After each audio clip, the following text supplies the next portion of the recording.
News. Mayor Spencer again asks the state-appointed police board to show a little respect. I'll make a note. Noted. I'm Michael Calhoun with the latest. I'm Debbie Monterrey. Neighbors in Creve Coeur show up against new apartments. It sounds cool somewhere else, but not right there in that tiny little spot. That story on the way. This is AccuWeather meteorologist Joe Lundberg. Plenty of sunshine today, a warm breeze this afternoon, high 84. We'll get you the latest on Ahmaud Hardy, who was shot over the weekend at a concert in Mississippi, the Mizzou running back, and the Cardinals are back at it tonight in Sacramento. The trusted voice of St. Louis. KMOX AM St. Louis. KMOX FM Hazelwood. Always live on the free Odyssey app. This is CBS News on the Hour, your home for original reporting. I'm Deborah Rodriguez. 18 Americans exposed to the hantavirus on a luxury cruise ship are all in the U.S. now. 16 are being monitored at the University of Nebraska Medical Center. 2 others, including one who's tested positive, are quarantining at Emory University Hospital in Atlanta. The World Health Organization's Director General Tedros Ghebreyesus. At the moment, there is no sign that we are seeing the start of a larger outbreak. CBS News Chief Medical Correspondent Dr. John LaPook. What is reassuring to me is not, I like that the WHO is saying it's not going to be the next pandemic. I like the CDC is saying it. But what I'm reassured by is the whole public health effort and the science. We understand the underlying science here. This is a virus that we know about. Experts say this week would be a peak window of contagion to others. We're just in from overseas. A Spanish passenger on the MV Hondius has now tested positive.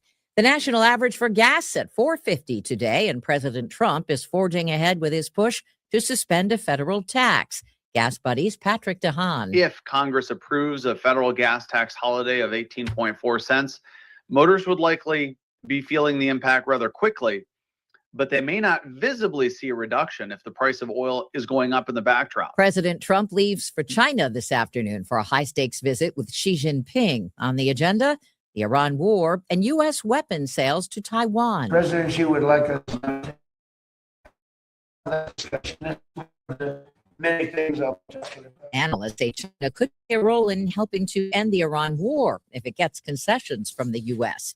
The mayor of Arcadia, California, just outside L.A., has agreed to plead guilty to acting as an agent for China. Mayor Eileen Wang admitted she worked with her former fiancé to push pro-Chinese propaganda on the website U.S. News Center. The fiancé was sentenced to 4 years in prison for a similar charge earlier this year. Assistant U.S. Attorney Amanda Elbogen. Really undermines our national security, and it undermines the democratic fabric of our society. Wang resigned as mayor. City Council member Sharon Kwan. Al-Qaeda is resilient.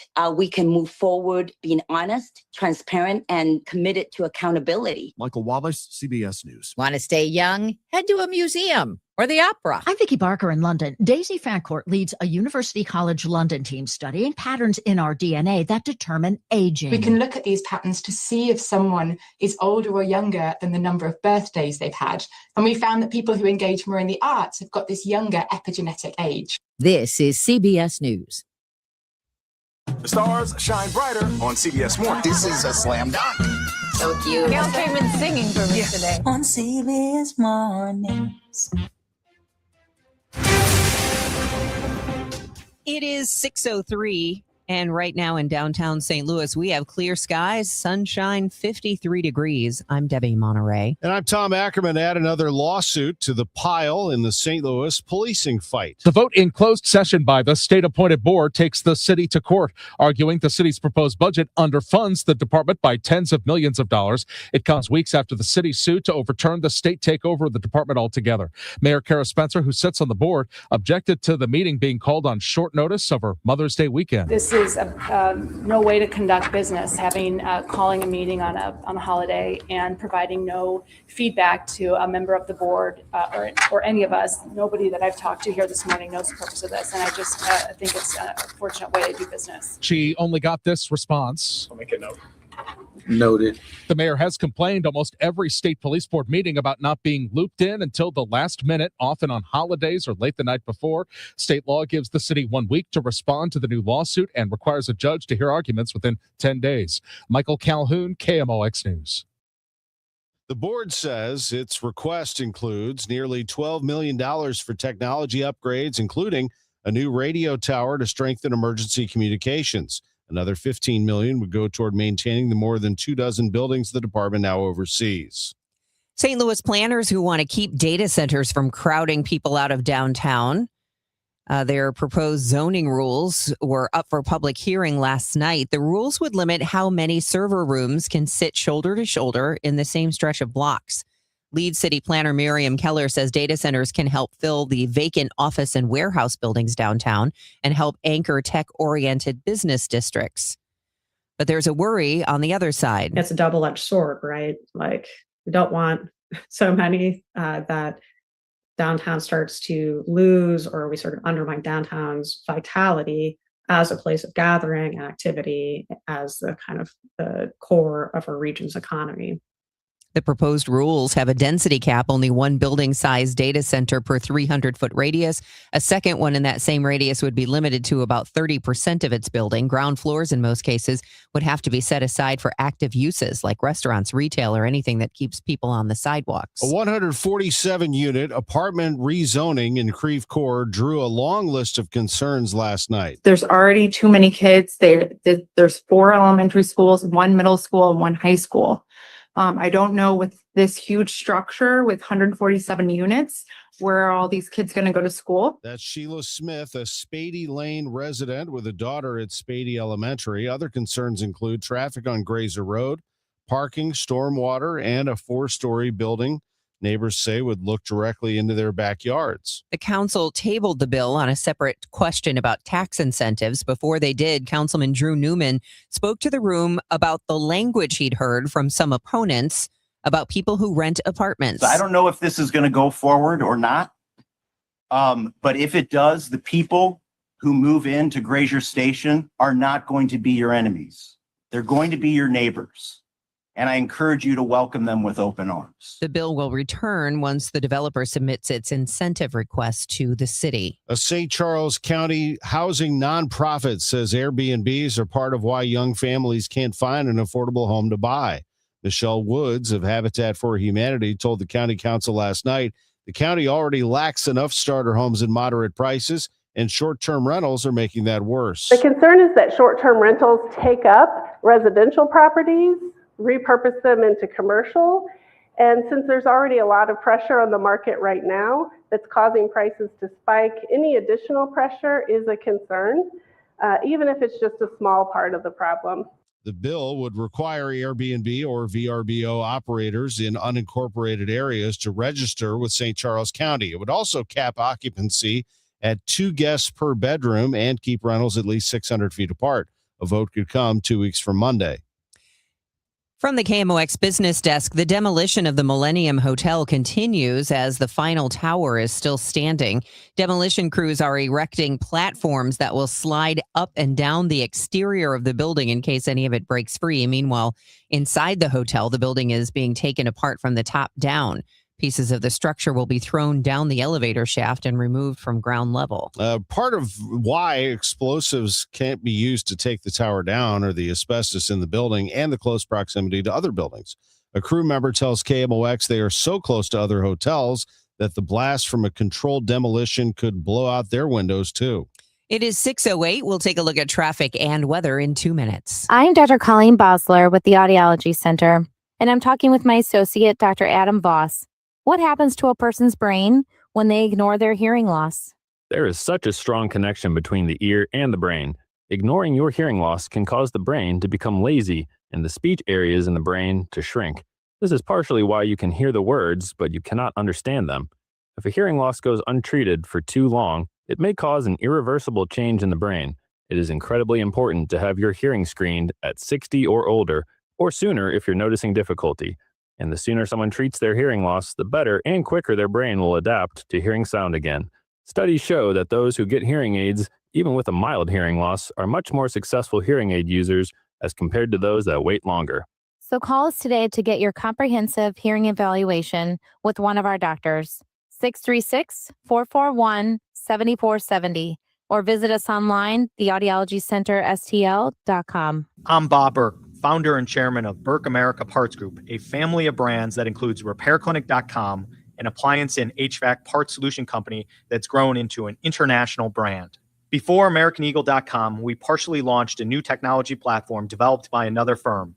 American Eagle helped take our technology to a whole new level with digital marketing, software development, and business insights into our key markets, appliances, HVAC, and outdoor power equipment, and did so both on time and on budget. AmericanEagle.com has the resources, experience, and talent needed to produce solutions.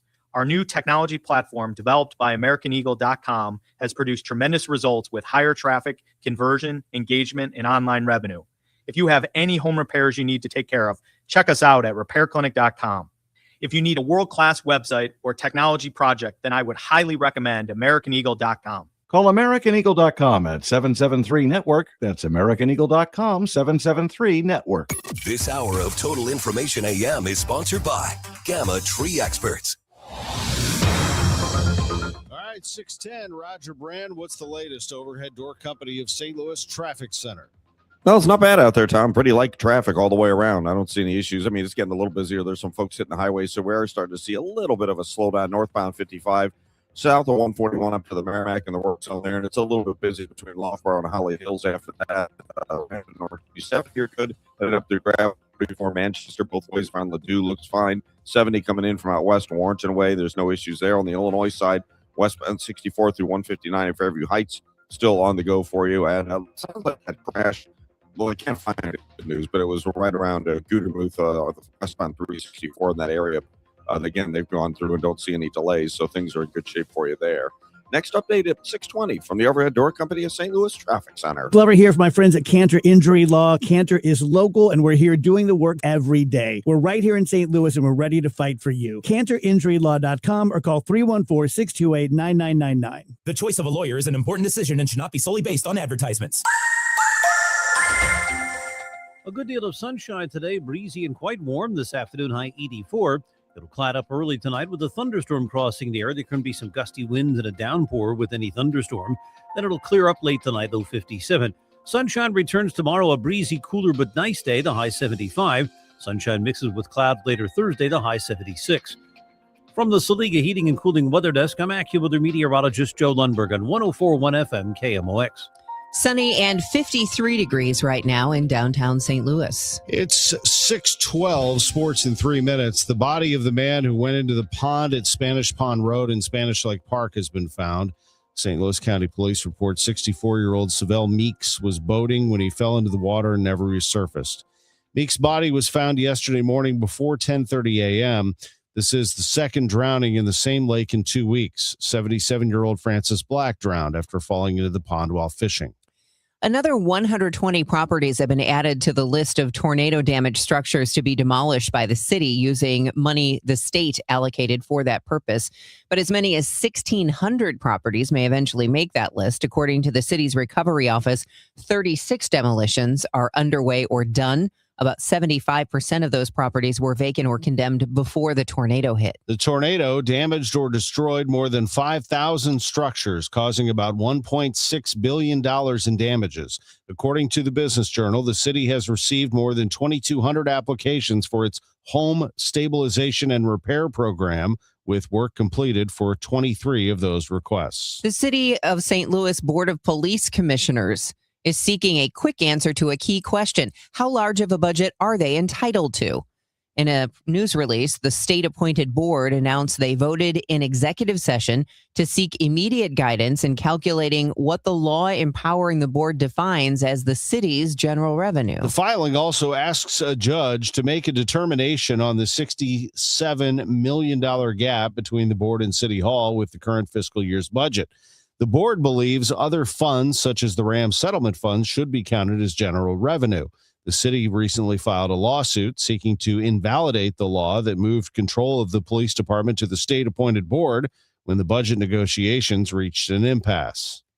With the World Cup just weeks away, Kansas City police are calling for backup from departments across Missouri. St. Charles County Police Chief Kurt Frizz briefed the county council last night on what the KCPD is asking for. Kansas City PD put out a statewide appeal to get officers because it's way beyond their scope of what they could do. Frizz says even with smaller crowd projections than past tournaments, the security risk remains high. St. Charles County is preparing to send officers in on 2-day rotations. Missouri running back Ahmad Hardy is in stable condition after being shot at a concert in Mississippi. Mizzou football announced in a statement that Hardy was shot early Sunday morning and underwent surgery for the gunshot wound later that day. Hardy earned first team AP All-American honors last season and was one of 3 finalists for the Doak Walker Award. He was considered by some to be a Heisman Trophy hopeful this coming season. Pete Thamel of ESPN reported yesterday that a source told him there is optimism that Hardy will play football again. How quickly he can return and the impact isn't known. He was alert and moving around and again said to be in stable condition. The Laurel, Mississippi Leader Call reported later in the day that the shooting happened at an outdoor concert at a bike club and 3 people of interest were in custody. Laurel Police Sergeant Macon Davis described the scene to the Leader Call as a melee. Cardinal baseball today at 8:40 p.m. The Cardinals are in Sacramento, California. That's where the Athletics play these days as they get ready to move to a new stadium in Las Vegas just off the Strip. As for the Cardinals, they are in second place in the National League Central, tied with the Brewers, 3.5 back of the Cubs. None of the NL Central teams played yesterday. The Cubs lead the division by 3.5 over the Cards and Brewers. The Pirates and Reds sit 5 back, all 5 teams over 500. In the Cardinals' case, they are 6 games over. The Pirates and Reds sit 3 games over. The Cardinals will be starting Andre Palante this evening, and we'll have the pregame at 7:45 with an 8:40 first pitch. Coming up in a half hour, we'll hear from MLB Network's Greg Amsinger, still feeling very positive about this team, and he is firm that the Cardinals will be a postseason contender all season for one of the wild card spots in the National League. Oddly enough, in the standings, I mentioned that all 5 teams in the NL Central have winning records. Only 4 teams in the American League have winning records, period. And that would be Tampa Bay, the Yankees, Cleveland, and these Athletics, who the Cardinals are playing tonight. The A's lead the AL West by 2 games with a record of 21-19. Cleveland leads the Central with a record of 22-21. Cardinals have a better record than both of them. The top team in the American League, the Tampa Bay Rays, they actually currently have the second best record in all of baseball with the Braves 28-13. The Rays are 27-13. Stanley Cup playoffs, the Colorado Avalanche have a 3-1 series lead. They beat Minnesota on the road last night 5-2. They take a 3-1 series lead home.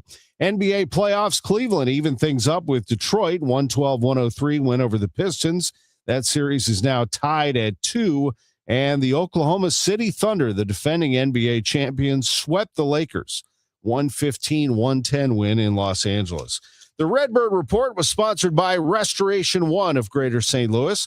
I'm Tom Ackerman on the home of the Cardinals, 104.1 FM, KMOX. Hi, Margaret with Eamon, Gantner, and Capriano.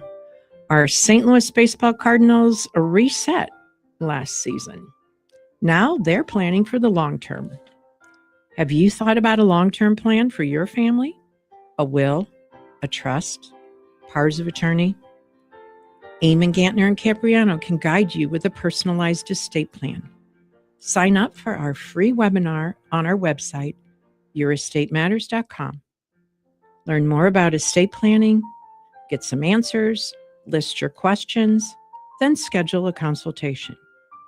You can plan for your family, your favorite charities, taxes, your long-term care, and even your pets now, before the courts do it for you later. Eamon, Gantner, and Capriano, yourestateMatters.com. The choice of an attorney is an important decision and shouldn't be based solely on advertising. One of the great things about the Missouri Athletic Club is they are always changing. They're always building. They're rehabbing. They're doing new construction. They're innovative. And the latest, the MAC Clayton just set foot in there not a couple of weeks ago, saw it for the first time at the ribbon cutting. Oh, my goodness, what a job they did.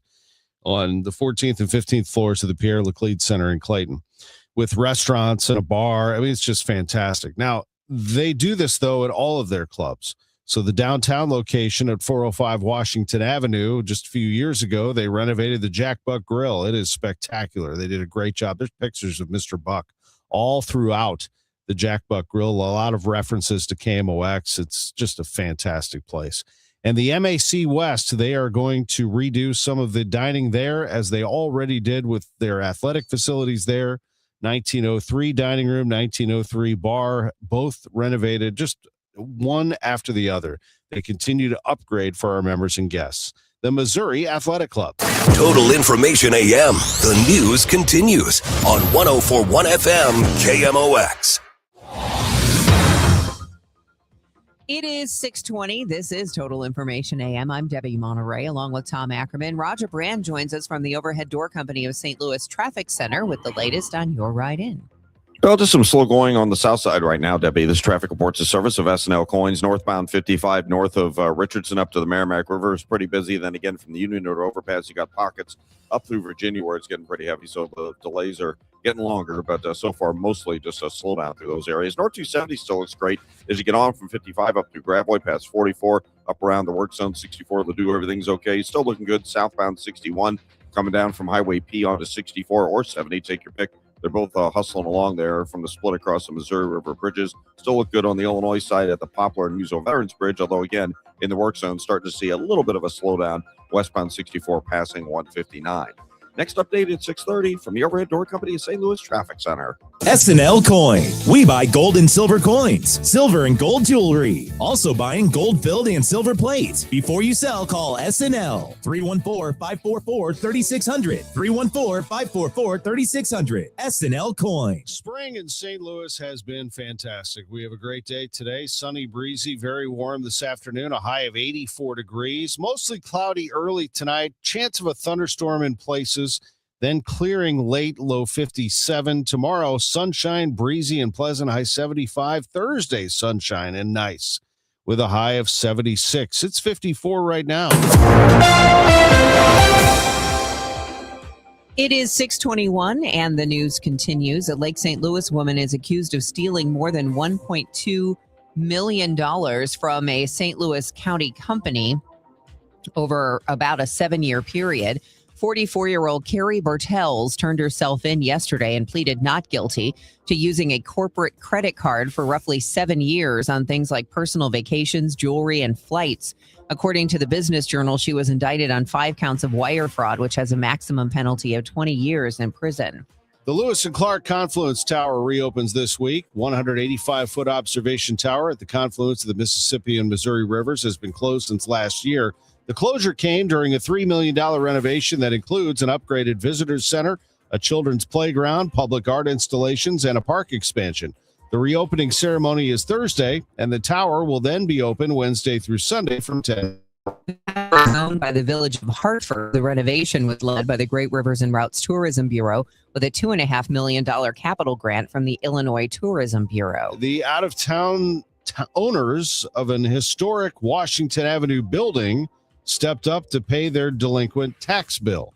Due to that, the Curley building is now off the list for an upcoming city land tax sale. The Curley building opened in 1899 as the Curley Clothing Factory when the street was the city's garment district. Kansas City-based Lotus Hospitality bought the building in 2022 with plans for a hotel that so far hasn't materialized. They owed the city more than $277,000 in back taxes. A Missouri congressman who pushed for years to declassify UFO records says the Trump White House's first batch is small potatoes. It's all of the files that are mostly like Predator drone videos from the Department of War, videos that that are low-hanging fruit. People have been talking about it. There have been so many military personnel that have seen these videos. So they weren't really, while they were still classified, they weren't really that secret because most people know about these videos. Republican Eric Burleson of Springfield sits on the House Oversight and filed the UAP Disclosure Act of 2025.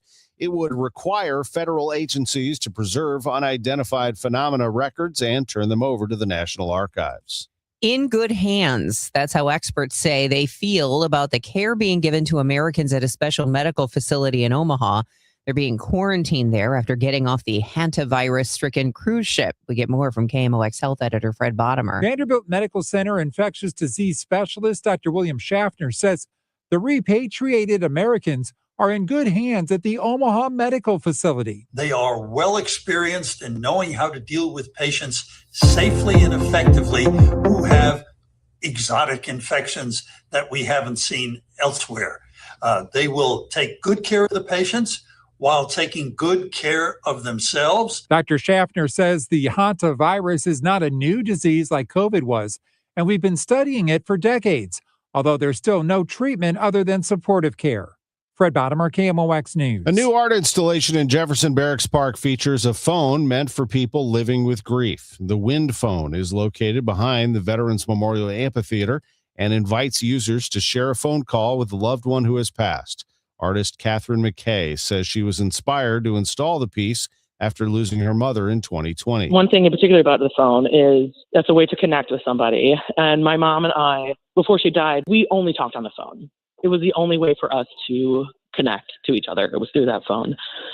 And especially during COVID, that's really the only way people could connect is to talk on the phone or FaceTime or, whatever. The Wind Phone overlooks the Mississippi River on a path in Jefferson Barracks located behind the Veterans Memorial Amphitheater. Missouri hunters harvest almost 45,500 birds during spring hunting season. The Department of Conservation says that number is less than 400 birds off of last year's harvest, but 6% higher than harvest dating back to 1998. The spring season started April 20th and ended yesterday, with Macon County coming in as the top harvest county in the state. It's 6:26. This time check is sponsored by Jerry Kelly Heating, Air Conditioning, Electrical, and Plumbing. It's time for a $98 AC tune-up.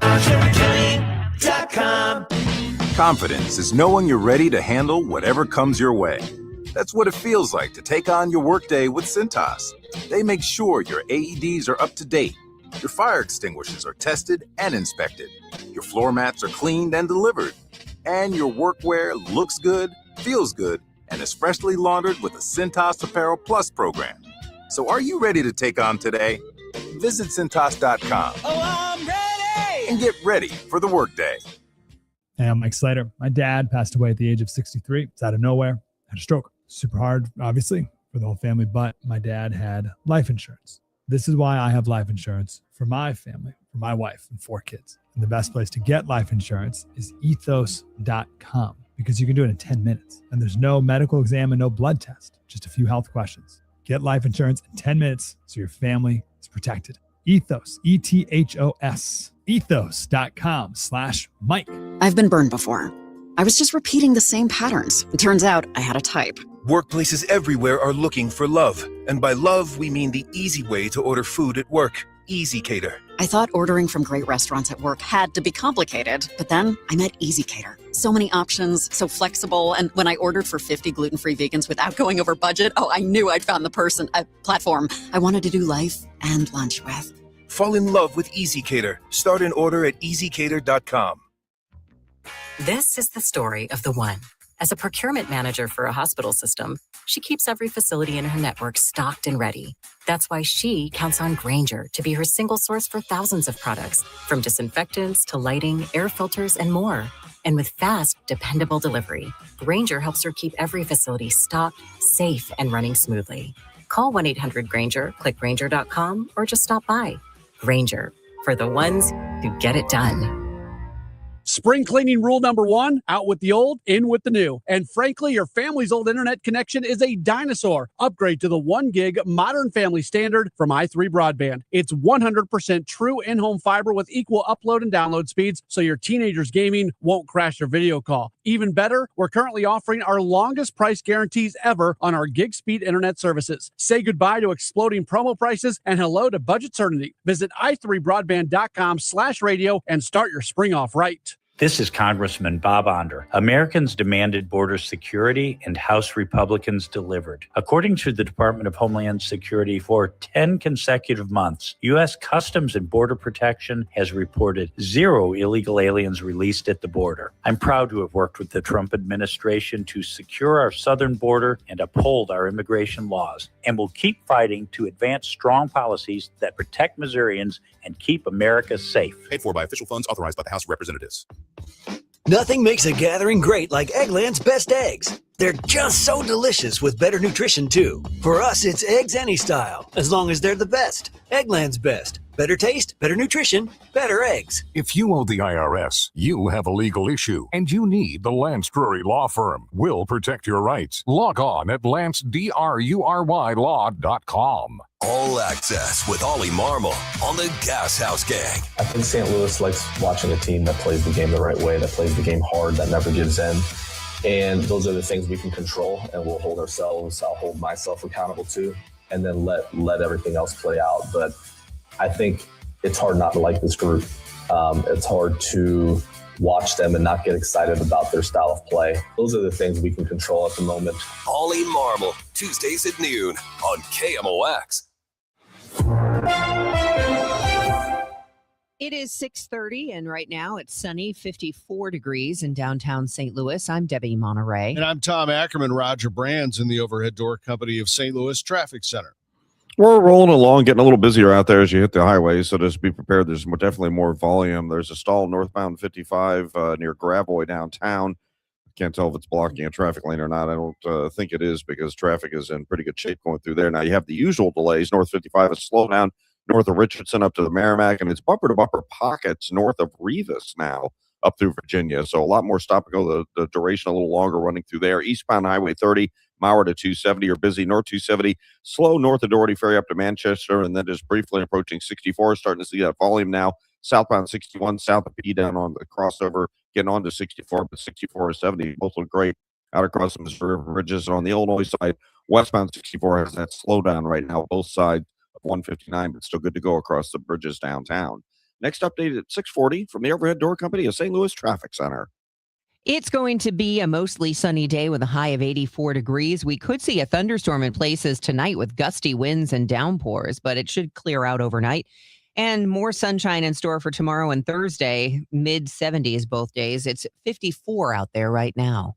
Add another lawsuit to the pile in the St. Louis policing fight. The vote in closed session by the state-appointed board takes the city to court, arguing the city's proposed budget underfunds the department by tens of millions of dollars. It comes weeks after the city's suit to overturn the state takeover of the department altogether. Mayor Kara Spencer, who sits on the board, objected to the meeting being called on short notice over Mother's Day weekend. This is no way to conduct business, calling a meeting on a holiday and providing no feedback to a member of the board or any of us. Nobody that I've talked to here this morning knows the purpose of this, and I just think it's a fortunate way to do business. She only got this response. I'll make a note. Noted. The mayor has complained almost every state police board meeting about not being looped in until the last minute, often on holidays or late the night before. State law gives the city 1 week to respond to the new lawsuit and requires a judge to hear arguments within 10 days. Michael Calhoun, KMOX News. The board says its request includes nearly $12 million for technology upgrades, including a new radio tower to strengthen emergency communications. Another $15 million would go toward maintaining the more than 24 buildings the department now oversees. Under rules now before the city of St. Louis, every data center would have to report just how high their utilities run. Katerina Mikalova oversees the Office of Building Performance at City Hall, which would administer the program. She presented at last night's public hearing. We are working on new regulation where we will require all data centers in the city to report all energy usage to us.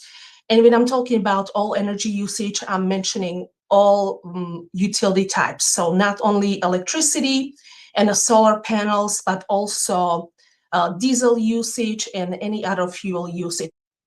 Water consumption and on-site electronic waste recycling would also be reported every year, and the numbers would have to be signed off on by a qualified third-party auditor. And it has teeth. The building commissioner could pull the occupancy permit of any data center that fails to file. The news is sponsored by Michael's Flooring Outlet, the flooring experts, michaelsflooringoutlet.com. It's 6:33, your Money Minute next. Inflation is squeezing budgets, and global events can shake markets overnight. If you're close to retirement, you don't get unlimited do-overs. So this is not the time for, I hope it works out. That's why Steve All and the team at the All Financial Group are hosting an upcoming educational seminar called Retirement Simplified. You'll learn how rising costs could drain your spending power, how political and economic headlines can impact your returns, dealing with issues like taxes, outliving your money, and long-term care. Retirement Simplified, May 19th and 21st. It's complimentary, but you must qualify to attend. 636-230-8824 or at yourmoneymattersstl.com.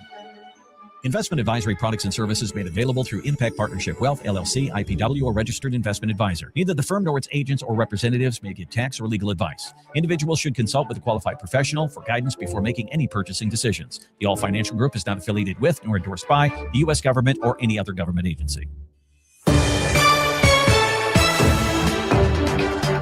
It is 6:34 and time for Your Money Report. It's sponsored by Eamon, Gantner, and Capriano, Elder Law Attorneys. This is the Bloomberg Money Minute. General Motors plans to cut hundreds of technology workers to clear the way to bring in staff with artificial intelligence skills. Sources tell us the layoffs will affect as many as 600 employees. The automaker has been working on a technology overhaul, adding more computing capabilities to its cars and using artificial intelligence in more of its operations. Checking on the markets, investors continue to assess the deadlock in the Middle East conflict. Stocks are seeing losses this morning after touching a record high yesterday. S&P futures are down 29 points, Dow futures falling 65. And comedian and media mogul Byron Allen is paying $120 million for a majority stake in online publisher BuzzFeed. BuzzFeed's businesses include the HuffPost, Tasty, and BuzzFeed Studios. The digital entertainment company says it's planning significant changes, including cost reductions, to prepare for the transition in ownership. Courtney Donahoe, Bloomberg Radio. Hey, your dog called and wanted me to remind you that Saturday is Bark in the Park at Tower Grove Park. That's right. It's one of the biggest events of the year for the Humane Society of Missouri. It's the 31st annual Bark in the Park, and it's Saturday at Tower Grove Park. So the morning kicks off with some dog yoga at 8. 8:30 is when Bark in the Park kicks off at 9 a.m. There's a no registration fee. So just come with your family and your dog. Now, there is a 5K run. There is a registration fee for that. That includes your Bark in the Park t-shirt. And then at 10, everybody can do the 1 mile walk through the park. There's going to be so much to do for you and your dog, including the Purina Incredible Dog Team. My dog Lola loved it last year. She was watching intently. Of course, she doesn't do any of the tricks, but there's also live food, a beer tent, and all the dogs just really seem to enjoy it and each other. And it is a wonderful day for the Humane Society of Missouri, which does so much every day to help not just dogs, but animals all across the state. So get online right now at hsmo.org/bark. You can register for the 5K or learn about all the other fun, free activities. It's Bark in the Park at Tower Grove Park this Saturday with the Humane Society of Missouri. Spring is showing up and showing out. Give your yard its own moment with limited time deals from Lowe's. Grab select 1.5-gallon annuals hanging baskets, 2 for only $15. Plus, we've got Miracle-Gro 0.75 cubic foot garden soil, 5 bags for just $10. A little dirt, a little color, and we are so back. Our best lineup is here at Lowe's. Valid 5/7 through 5/13. Selection varies by location. Excludes Alaska and Hawaii.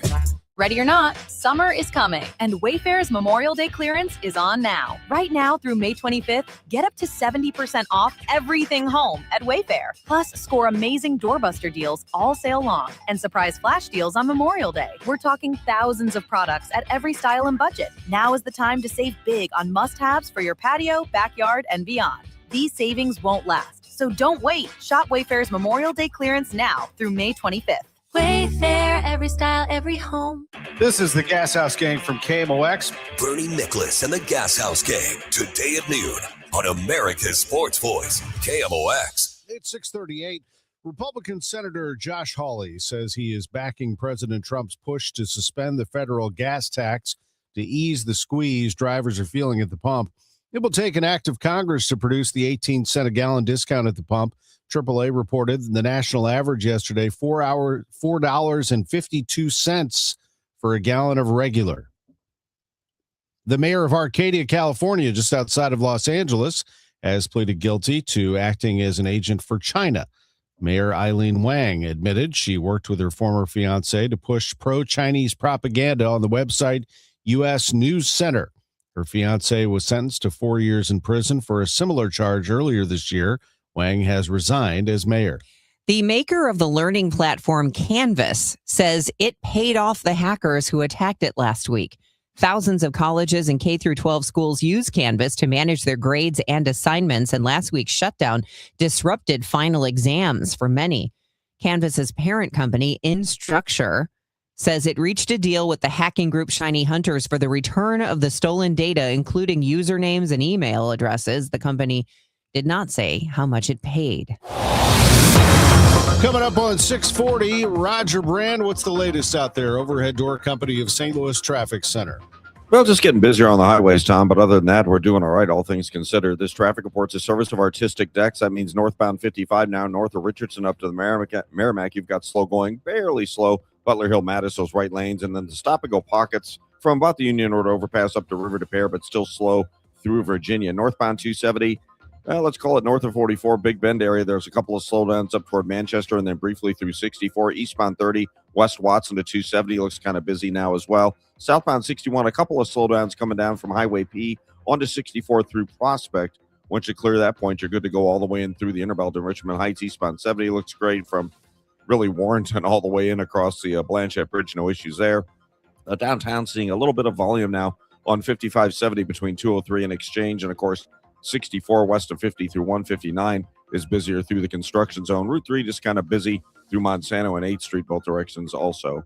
Next update at 6:50 from the Overhead Door Company of St. Louis Traffic Center. This Memorial Day, Artistic Decks is honoring the season with rollback pricing. Precision craftsmanship meets old school American value to help you save big. Quality you can trust. Call 314-280-0821. Artistic Decks, making dreams affordable.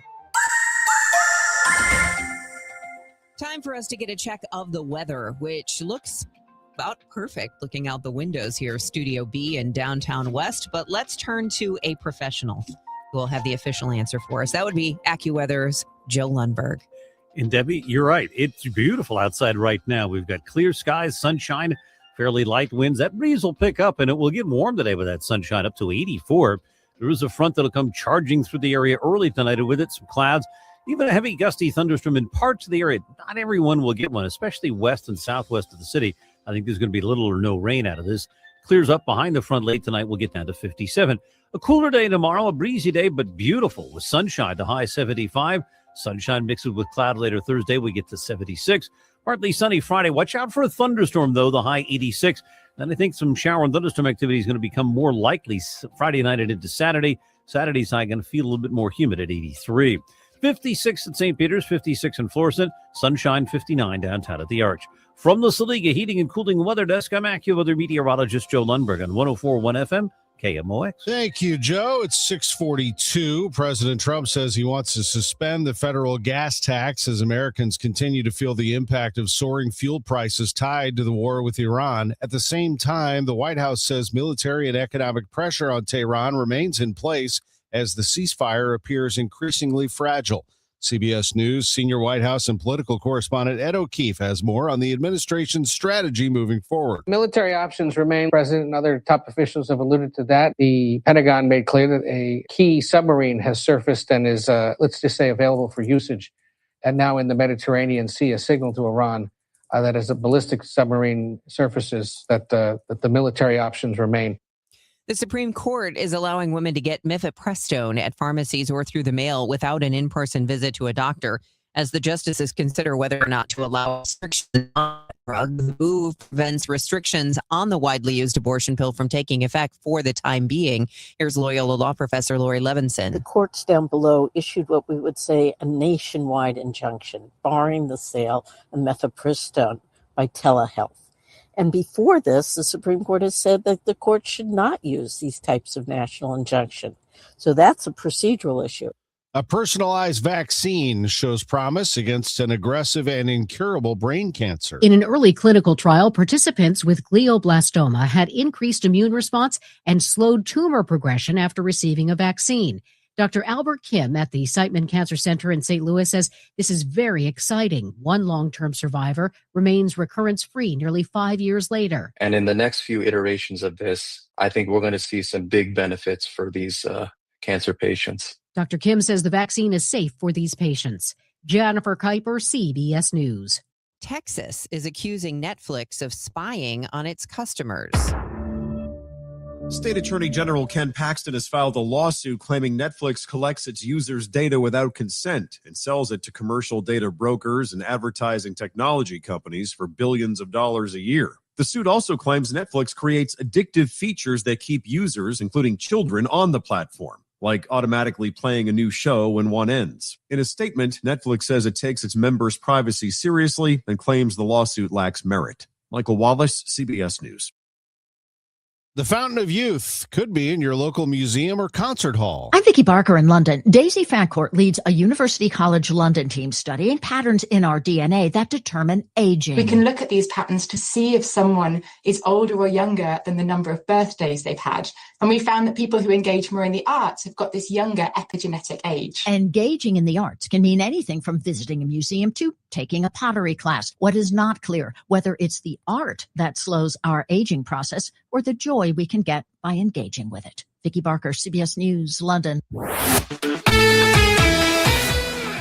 We're broadcasting not only on KMOX, but on YouTube, X, and Facebook. And one of our viewers, Steve Austin, 3125, says, man, I miss Jack Buck and Mike Shannon reporting on the ball game the previous night. Me too. We'll put that comment up there on the screen. If you want to follow us on YouTube, X, and Facebook, you can do that. I miss Jack and Mike all the time. In fact, Steve Austin, 3125, I'm going to play some Jack Buck and Mike Shannon for you at 7:15 just for that. I appreciate it. We do have John Rooney, Ricky Horton, Mike Claiborne doing a wonderful job with the broadcast these years, with Ryan Schulte engineering on the road, and Jim Jackson still, as Mike would say, pulls the levers and switches at the home booth at Busch Stadium throughout the season. And the Cardinals are good. They are right now, they are 6 games over 500. They have in the NL Central a record of 23-17. And Greg Amsinger of MLB Network has been watching this very closely. He is from St. Louis and commented on the Gas House Gang yesterday. The Cardinals lost in walk-off fashion Sunday to the Padres 3-2. They were down to their last strike, the Padres were, when Nick Castellanos hit a home run off Riley O'Brien to send that to extra innings. Here's Amsinger. How you been? It was a good weekend. Look, I said this before, I'll say it again. When the Cardinals' losses look good, tip your cap, dude. That's a 99-mile-an-hour riding fastball up and in that Nick Castellanos turned around. That's a good pitch. Yeah, it really was. If that's how we lose games, that's a good day. Yeah, I mean, couldn't have a better situation. Your best pitcher's out there. It just hurts, It doesn't mean it doesn't hurt because you care and you love the team, but you get over it because the overall picture is a good series. This is why I like Greg so much, because Greg is the one guy in the world, I think, that could come up, watch you get punched in the stomach, and Greg can say, you know what? Hey, this is a good thing. You're going to throw up all that bad stuff you ate earlier. Let me tell you, you're going to be I'm a very optimistic person. I will agree with you. But I also have perspective, right? Like, when your losses look good, it means you're probably a good team. If they win that game, they're one strike away from winning that game. They're 14-6 on the road. 14-6 on the road if they win that game. That's the second best, I think, in all of baseball. Like, this is a team that's competing at a really high level. I try to tell my son this all the time. He's on a really high-level AAU basketball team now, right? But he's not scoring as many points as he did at the other AAU basketball team. And I go, London, by the end of this AAU basketball season, the modern version of London, that's his name, the modern version of London Amsinger would beat up the kid that was scoring 25 points a game for the other AAU basketball team. They're not even the same player. Even though you're scoring 10 points a game here, you're better than you were there. So it's perspective. Yeah, sure, you lost the game, but it's such a marathon. I do understand a lot of your listeners think the Cardinals should be 40-0. I understand that it's a thing in St. Louis. But it is a marathon. It's not a sprint. And I like the way they're running right now. That's Greg Amsinger of MLB Network with us every Monday on the Gas House Gang. Today's show, Ollie Marble, the Cardinals manager, along with Bernie Miklasz, Chris Ranji, and me, will have it for you at noon on KMOX. The Cardinals are in Sacramento. They take on the A's tonight at 8:40 first pitch on KMOX. Stanley Cup playoffs. Colorado beat Minnesota 5-2 to take a 3-1 series lead. Oklahoma City swept the Lakers, and Cleveland evened things up with Detroit 2-2. Ahmad Hardy in stable condition after being shot at a concert in Mississippi over the weekend. He, as many reports say, is moving around and alert. His football future unclear. A little bit of clarity on the situation there, described as a melee at an outdoor concert near a bike club in Mississippi. We'll get into that a little bit more at 7:15. I'm Tom Ackerman on the home of the Cardinals, 104.1 FM KMOX, and Who's Hot, Who's Not, sponsored by St. Louis Composting, Growing Gardens, Making Memories, great company, located all throughout the St. Louis area, 9 different locations. That's one of the great things about them. The other one is compost, soil, and mulch on their website, stlcompost.com. You can find what you're looking for at stlcompost.com. They have dozens of options there between soil and mulch and compost. A fresh layer of mulch in your flower beds and around your trees is a great way to make your yard pop. You can do that right now before the summer hits. We all felt that brutal Missouri drought last summer, and top dressing right now makes your lawn significantly more drought resistant, a healthier yard, and a lower water bill this year, quite honestly.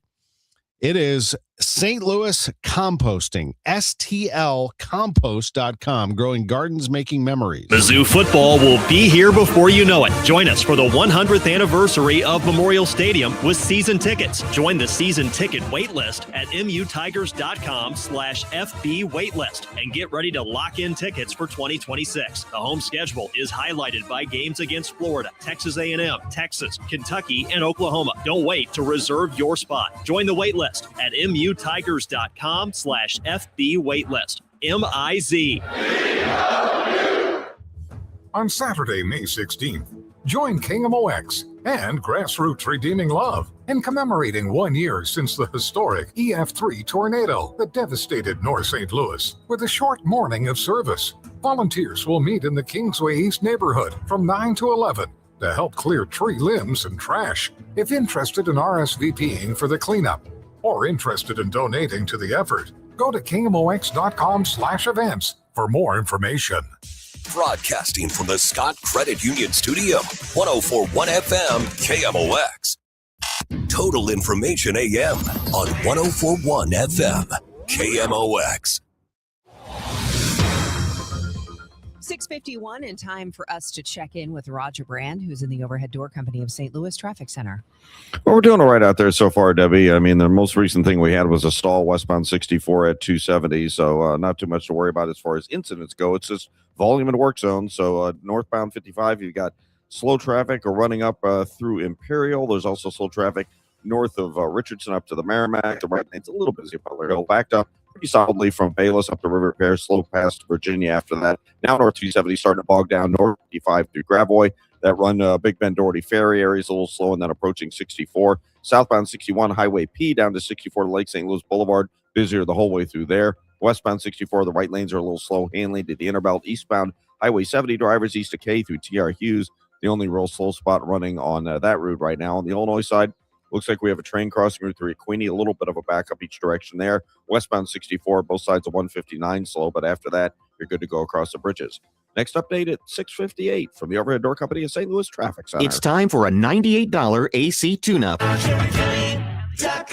Honey, I found the one. Oh, I thought I was the one. Oh, you are, but this one's certified, background check, shows up on time, and can install all the ceiling fans. Heating, cooling, electrical, and plumbing. Trusted pros who do it right.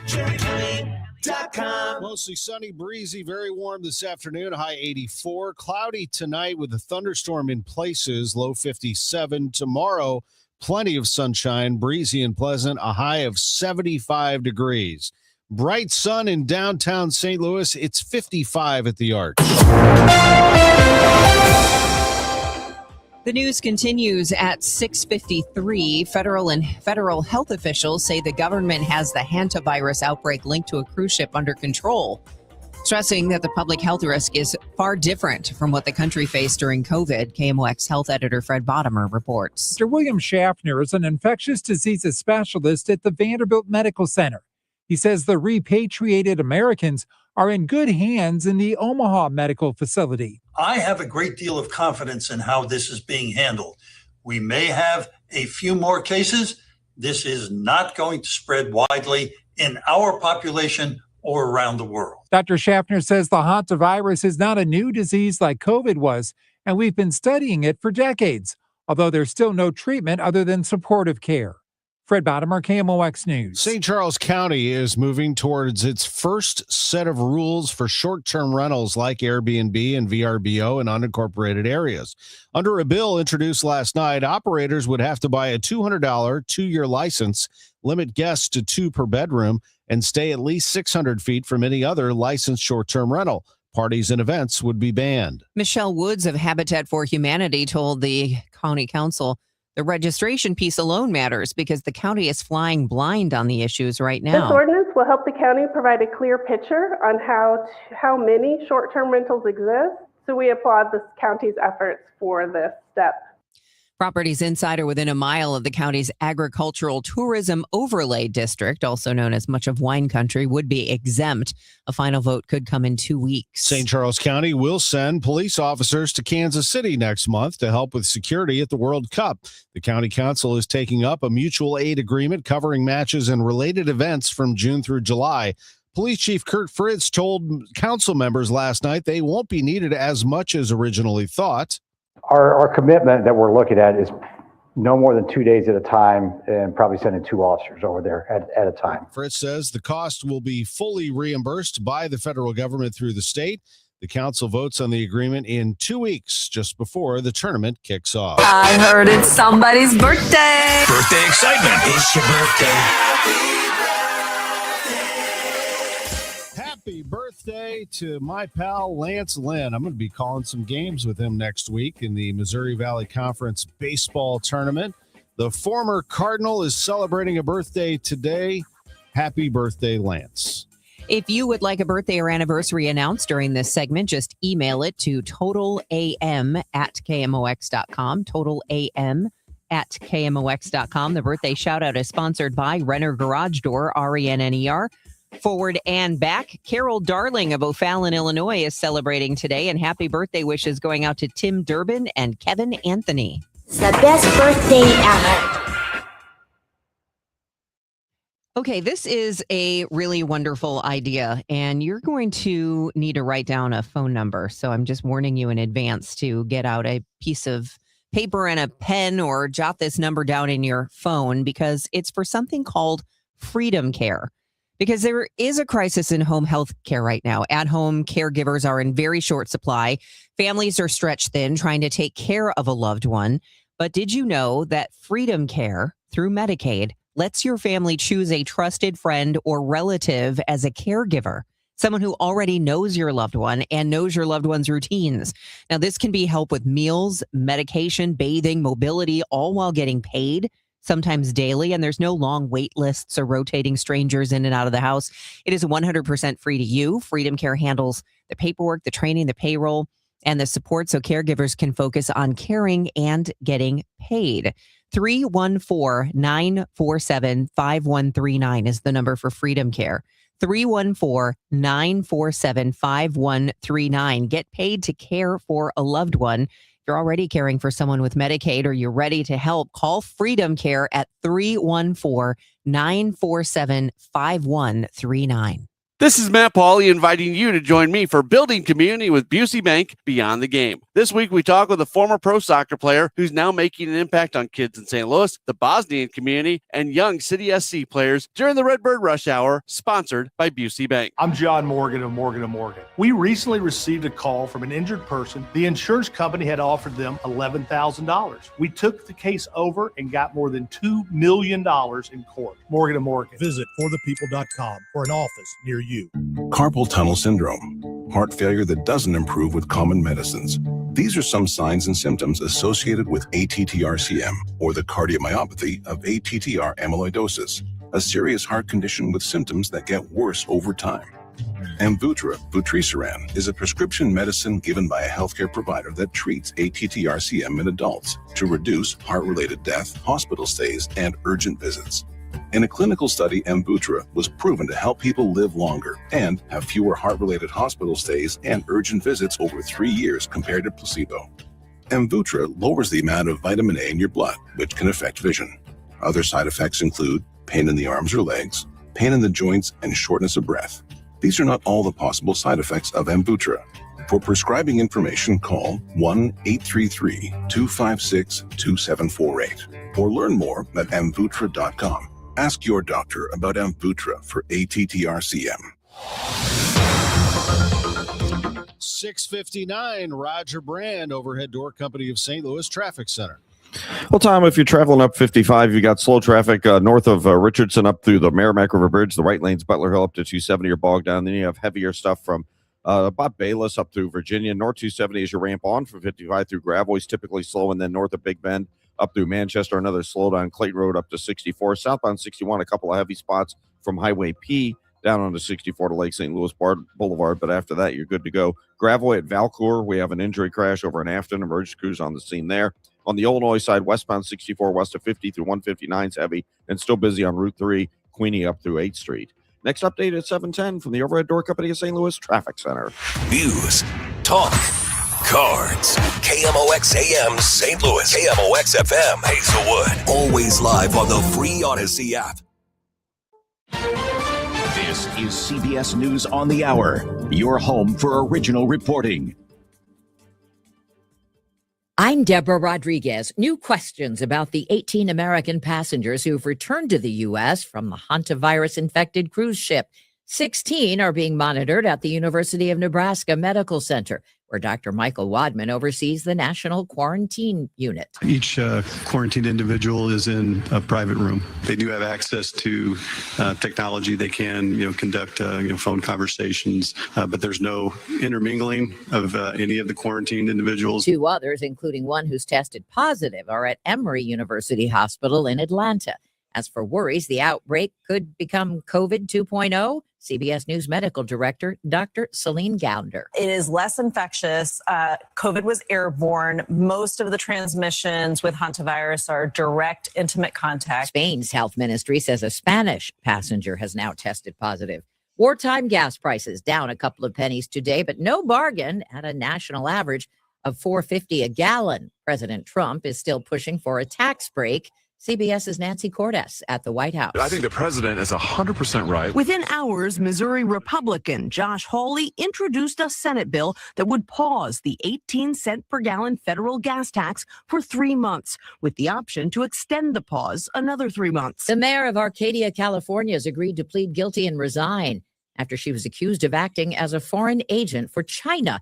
Eileen Wang's former fiance was sentenced to 4 years in prison for a similar charge. Arcadia City Councilwoman Sharon Kwan. Unfortunately, I think this has damaged public confidence, but I also believe Al-Qaeda is resilient. We can move forward being honest, transparent, and, committed to accountability. Britain's prime minister defying calls for his resignation from within his own party. I'm Vicky Barker in London. Keir Starmer has just told his cabinet he will not step down. But after last week's disastrous local election results, it is now time to go. More than 70 Labour Party lawmakers like this one have now called on him to step aside. And those who oppose his resignation, things may only get worse if there's a change at the top. Hardly a ringing endorsement of a prime minister widely seen to have been ineffective at best. Strike Force 5 back together again. Please welcome back to the Late Show, Jimmy Kimmel, Seth Meyers, John Oliver, and Jimmy Fallon. A week before his own show fades to black, fellow late night talkers rallied around Stephen Colbert. NBC's Jimmy Fallon even offered him a fill-in gig. Anytime you want to come on, when would be helpful to you? This is CBS News. Join Adriana Diaz and Kelly O'Grady for the perfect start to your weekend. Ease into your Saturday with CBS Saturday Morning on CBS and streaming on Paramount+. I move mountains for a living. Literally. That means I don't carry hand lotion, and when it comes to serious heartburn, I don't mess around with anything but Rolaids. Rolaids' dual-active formula has calcium carbonate and magnesium hydroxide that relieves heartburn fast. Yeah, you heard right. 2 actives for that powerful relief. And the best part? The roll fits right here in my pocket, so I can get back to moving mountains. Rolade spells powerful relief. Reach label uses directed. Keep out of reach of children. Ready or not, summer is coming, and Wayfair's Memorial Day clearance is on now. Right now through May 25th, get up to 70% off everything home at Wayfair. Plus, score amazing doorbuster deals all sale long and surprise flash deals on Memorial Day. We're talking thousands of products at every style and budget. Now is the time to save big on must-haves for your patio, backyard, and beyond. These savings won't last, so don't wait. Shop Wayfair's Memorial Day clearance now through May 25th. Wayfair, every style, every home. It is 7:04, and we have sunshine, 56 degrees in downtown St. Louis. I'm Debbie Monterrey. And I'm Tom Ackerman. We'll get you the full forecast in just about 5 minutes, and it's a good one here in St. Louis from AccuWeather's Joe Lundberg. The long fight over St. Louis police funding has a new lawsuit. The state-appointed Board of Police Commissioners went to court claiming the city's proposed budget shortchanges the department by tens of millions of dollars. Under a 2025 state law, St. Louis has to dedicate 23% of its general revenue to policing this year. The board says that calculation should include the $250 million Rams settlement and $153 million in reserves. Spending that, putting the police allocation at $256 million. City officials pegged the requirement out of ongoing revenue at $189 million. The board wants a judge to rule within weeks. Meantime, Mayor Spencer says the governor-appointed board members need to stop notifying her of these things either at 10 p.m. the night before or, in this case, on a holiday that she was celebrating. Mr. Gravel, I received notice yesterday on Mother's Day that we were having a meeting today. As I mentioned in my text and to my call to you, I had several obligations planned today. As the mayor of the city of St. Louis, I requested a phone call, an explanation from you or Mr. Tully. Nobody could provide any level of explanation, and I did not receive a phone call back. Am I one of your clients, Mr. Gravel?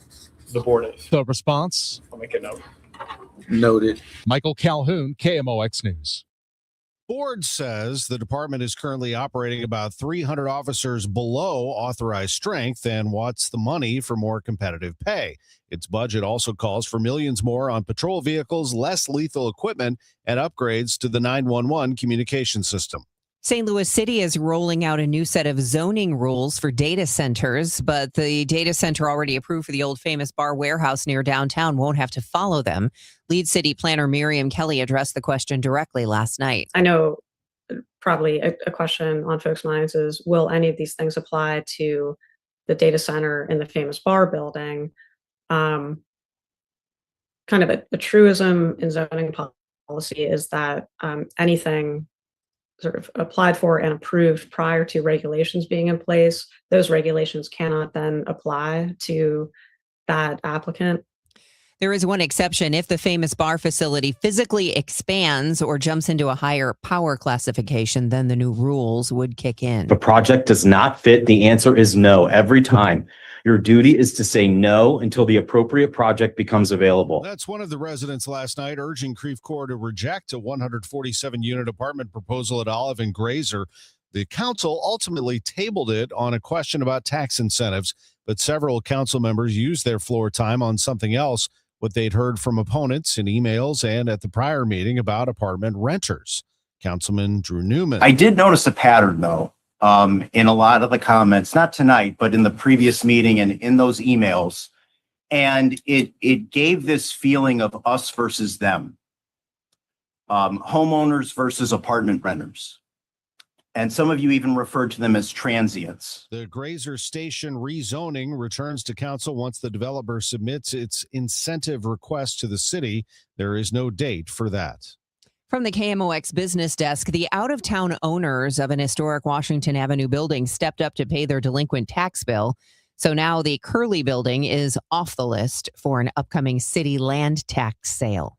The Curley building opened in 1899 as the Curley Clothing Factory when the street was the city's garment district.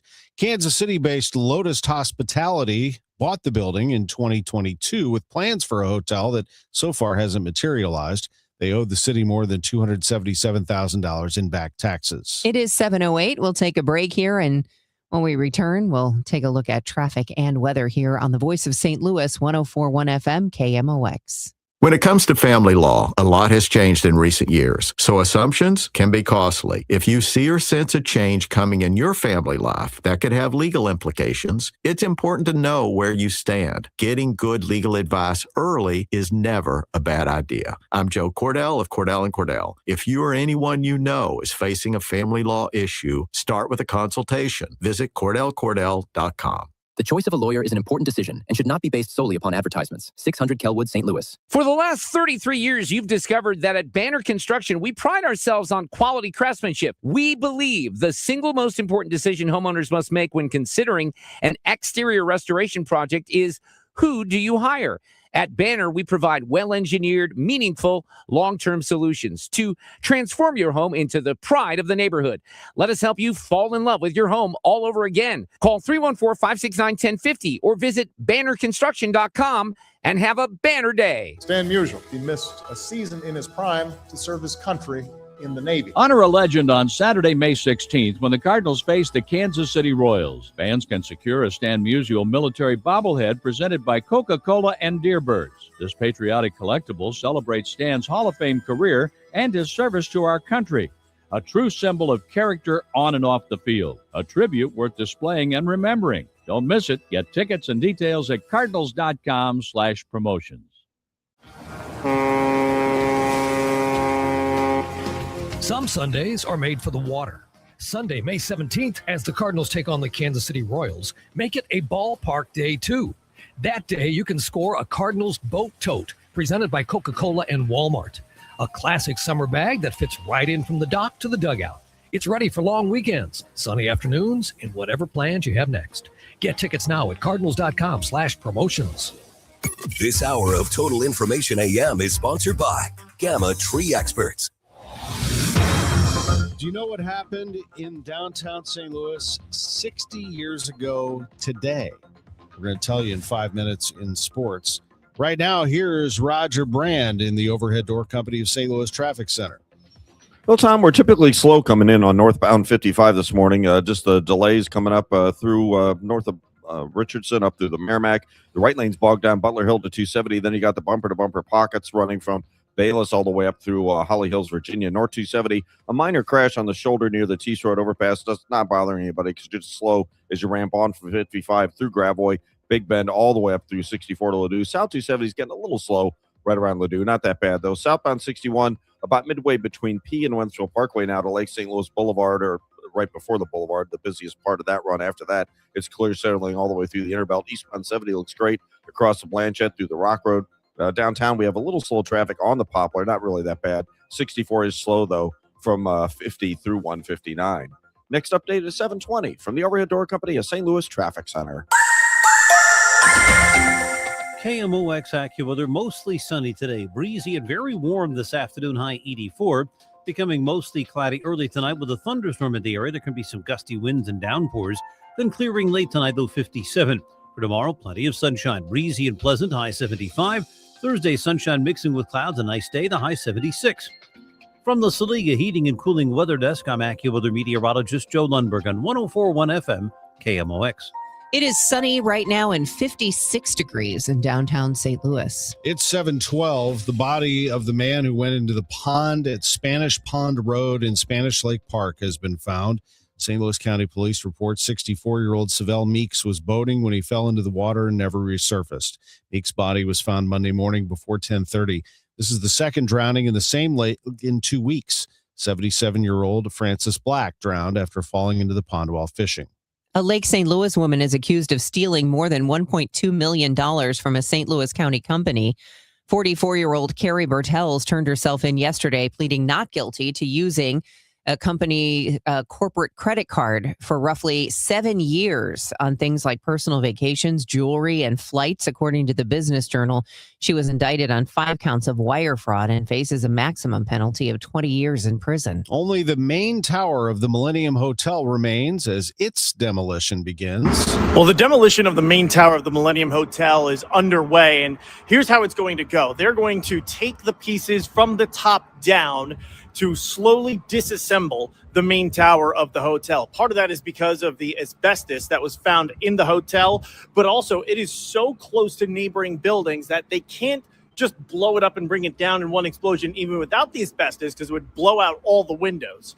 So what they're going to do is start taking it apart piece by piece, and the pieces that they do take apart, they're going to chuck down the elevator shaft. Now, if you're looking at the outside, you'll see these lifts that they've constructed around the exterior of the hotel. That's more as a precaution. So if anything does fall off on the outside of the building, it doesn't come crashing down from multiple stories up. Outside the Millennium Hotel, Sean Malone, KMOX News. The Lewis and Clark Confluence Tower reopens this week. The 185-foot observation tower at the confluence of the Mississippi and Missouri rivers has been closed since last year. That closure came during a $3 million renovation that includes an upgraded visitor center, a children's playground, public art installations, and a park expansion. The reopening ceremony is Thursday, and the tower will then be open Wednesdays through Sundays from 10 to 4. The tower is owned by the Village of Hartford. The renovation was led by the Great Rivers and Routes Tourism Bureau with a $2.5 million capital grant from the Illinois Tourism Bureau. All right, the answer to that question, what happened in downtown St. Louis 60 years ago today? The first game was played at Busch Memorial Stadium, known now as Busch Stadium 2. Here's Harry Carey with the opening broadcast. This is Harry Carey with Jack Buck and Jerry Gross from the beautiful new Busch Memorial Stadium. And boy, I tell you, this is some sight. Some 50,000 people on hand. It's turned out to be a lovely evening. Believe you me, if you're not here this evening, you're in for some treat when you do come. Because this is just about as magnificent an edifice as we've ever seen. Cardinals played in Busch Stadium 2 from 1966 to 2005, and some of the greatest memories in franchise history. First two have been retired. Gorman Thomas has proven to be a tough customer. Sitter from the belt to the plate. A swing and a miss, and that's a winner. That's a winner. A World Series winner for the Cardinals. Porter throws his mask into the air. The players converge around the mound. The police arrive on the scene. The canine patrol and the mounted patrol. Some fans manage to get on the field, but they needn't do that, and they won't be out there very long. The Cardinals have won the game 6-3. The Cardinals have won the National League pennant, and the Cardinals have won the 1982 World Series. Cardinals went to the World Series in that stadium 1967, 68, 82, 85, 87. They won in 67 and 82, and they didn't return again until 2004. And one of the reasons why, this home run at Busch Stadium 2. Mike Shannon on the microphone. Here's Rowan. He could give the Cardinals the lead. The pitch to him. Swing and get up, baby. Get up, get up, get up, get up. Home run. Rowan has just given the Cardinals a 4-2 lead. He smoked it off of the McBride and Home Builders sign down the left field corner. Listen to Cardinal Nation. That home run off Roger Clemens, and the Cardinals beat the Astros in 7 games, lost to the Red Sox at Busch Stadium 2 in 2004. The stadium was demolished at the end of the 2005 season, and the Cardinals won the World Series in their new stadium the following year in 2006 in Busch Stadium 3. Cut to the game sponsored by the Diamond Shop, thediamondshop.net. Cardinals are in Sacramento tonight for an 8:40 start. They'll be taking on the A's, and we'll have it for you on KMOX beginning at 7:45 with the pregame. In the Stanley Cup playoffs last night, the Colorado Avalanche beat the Minnesota Wild 5-2 on the road. And in doing so, they pulled it within a game of closing out that series. They are up 3-1 now in that best-of-7 series. As for the rest of it, you've got some really nice teams going right now. Montreal is up 2-1 on Buffalo. They play at 6 tonight. Anaheim and Vegas are even at 2 games apiece. They'll play at 8:30. NBA playoffs tonight. Minnesota at San Antonio at 7 with that series even at 2 games apiece. Cleveland won, evening things with Detroit 112-103, and the Lakers were swept by Oklahoma City 115-110. And Mizzou officials say Ahmad Hardy is in stable condition after being shot at a concert in Mississippi. The All-American running back was shot early Sunday morning, underwent surgery for the gunshot wound later that day. The Laurel, Mississippi Leader Call reported that the shooting happened at an outdoor concert at a bike club, and 3 people of interest were in custody. Laurel Police Sergeant Macon Davis described the scene to the Leader Call as a, quote, melee. I'm Tom Ackerman on the home of the Cardinals, 104.1 FM, KMOX. Hi, this is Charlie Brennan. You know, when you go to the Audiology Center, you'll see a doctor of audiology. And with us right now, Dr. Colleen Bosler. Dr. Bosler, what are some of the signs of hearing loss? Well, it's a number of things. Sometimes loved ones notice a person asking others to repeat themselves, or the television is too loud. What people tend to notice first with hearing loss is the loss of clarity. They can hear people talking, but they cannot always understand what's being said. That's because the hearing loss can cause you to miss certain consonant sounds, and those consonant sounds give us the detail to the word. A hearing aid can help bring back those details and give you a sense of clarity that you're missing. Dr. Colleen Bosler at the Audiology Center with 3 locations in the greater St. Louis area. Call for an appointment, 636-441-7470. Online, theaudiologycenterstl.com.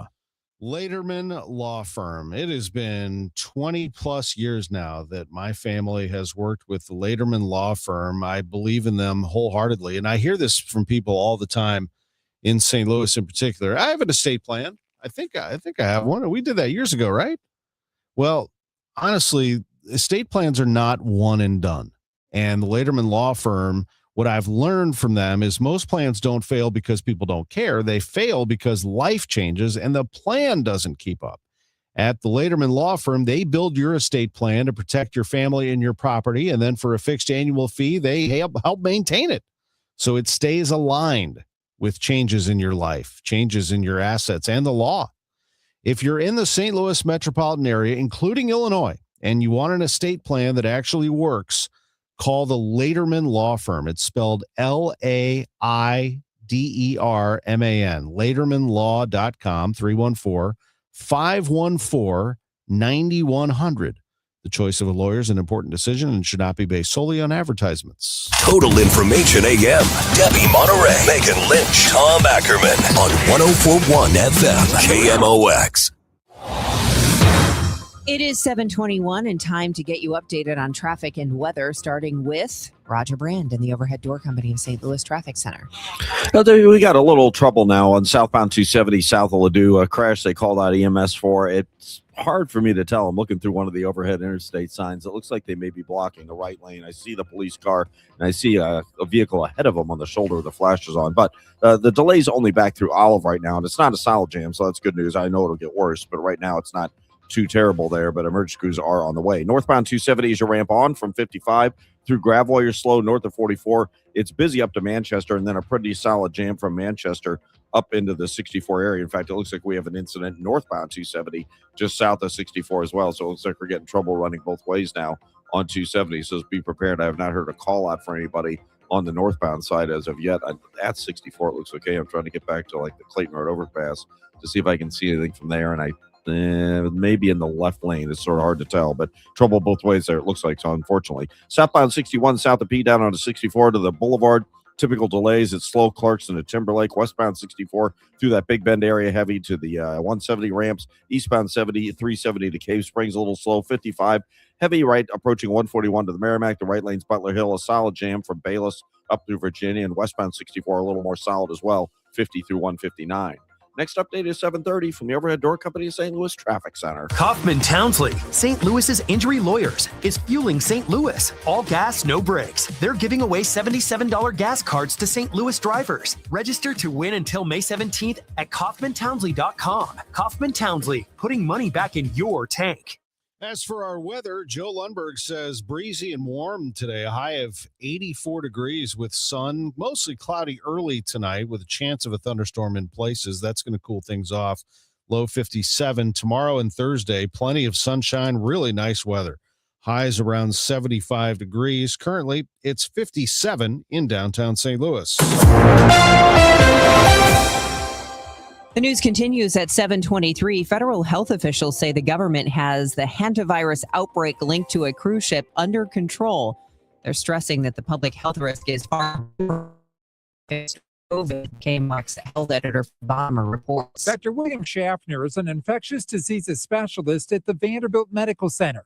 He says the repatriated Americans are in good hands in the Omaha Medical Facility. I have a great deal of confidence in how this is being handled.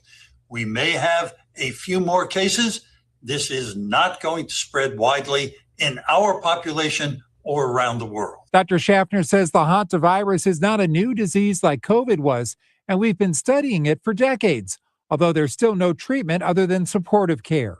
Fred Bottomer, KMOX News. Also this morning, you've heard about the Trump administration's first UFO disclosure drop. A Missouri congressman who has pushed for years to get those records out says the documents the public actually wants are somewhere the government can't reach. Where the real truth is, I believe, is in these federally funded research and development centers and the private companies that are contracting with them. So if you're going to keep something truly secret, you don't want it to be FOIA'd. You don't want members of Congress prying into things. Republican Eric Burleson notes to Mark Reardon on 97.1 FM Talk that universities and private companies operate outside the reach of the Freedom of Information Act. Burleson sits on the House Oversight Committee and has been pushing UAP disclosure legislation this year.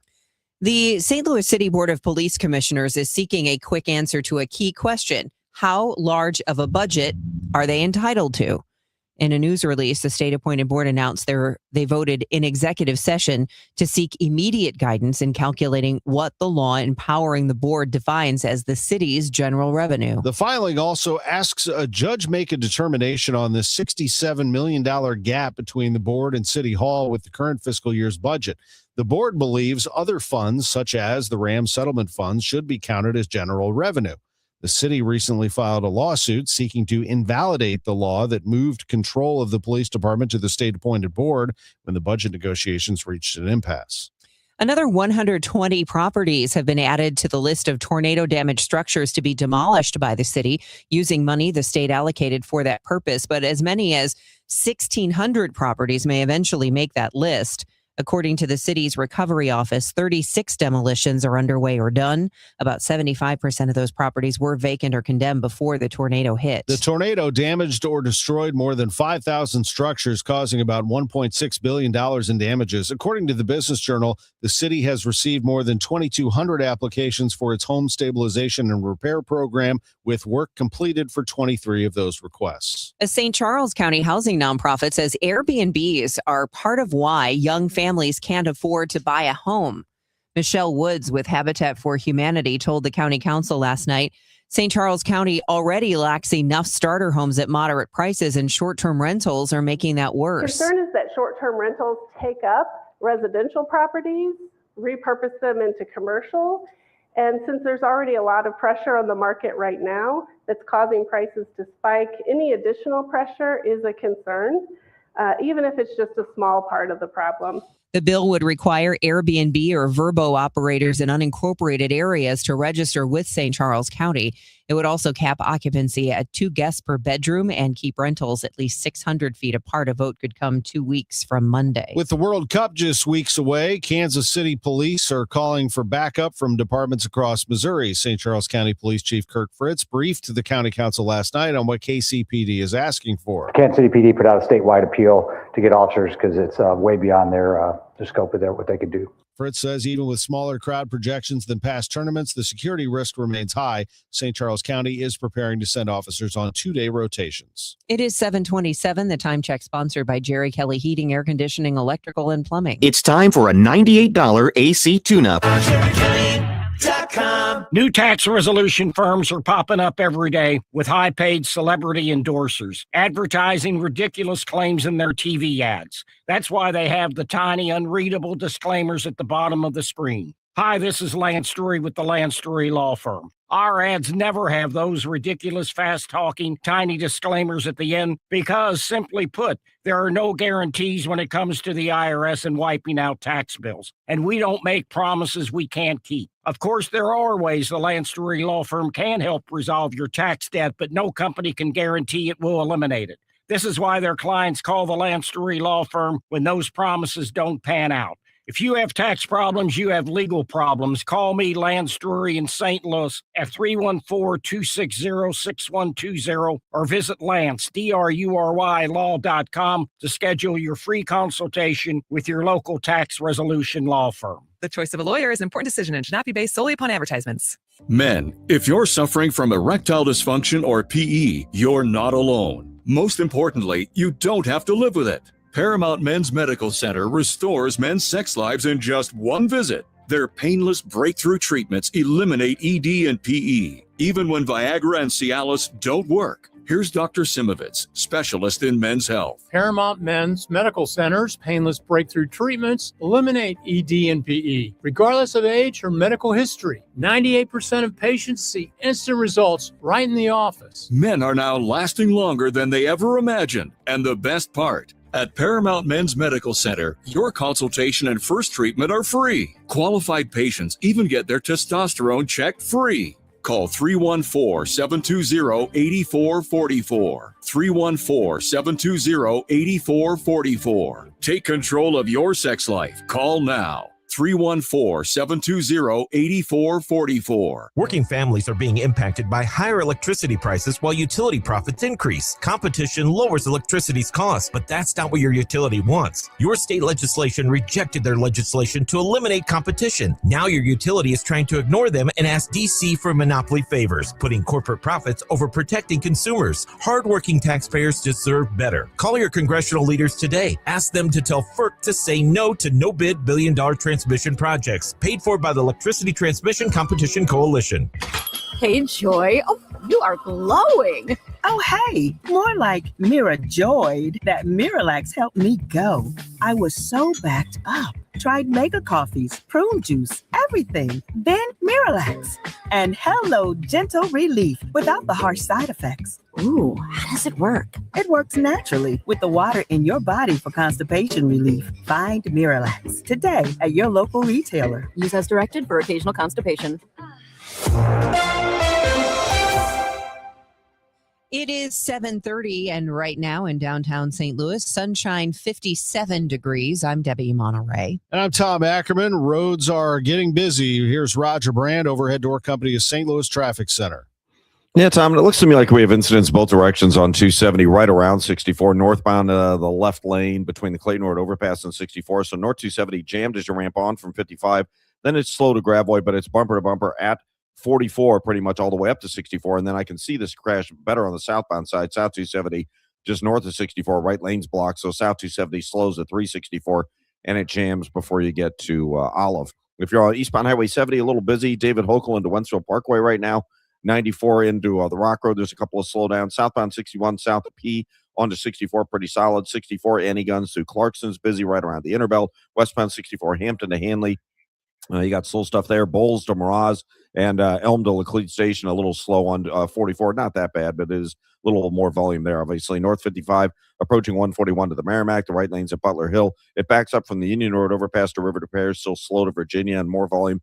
On the Illinois side, 50 through 159 on westbound 64, stop and go. And then there's slow stuff from the 70 split on 64 westbound across the Poplar. Next update is 740 from the Overhead Door Company of St. Louis Traffic Center. AccuWeather meteorologist Joe Lundberg says we're going to have a beautiful day today. Sunny, breezy, and warm, high 84. Tonight, a chance of a thunderstorm early, and then things cool off and clear up. It'll be a low of 57. Tomorrow, plenty of sunshine, breezy and pleasant, and a high of 75 degrees. Currently, it's sunny and 58 downtown at the Arch.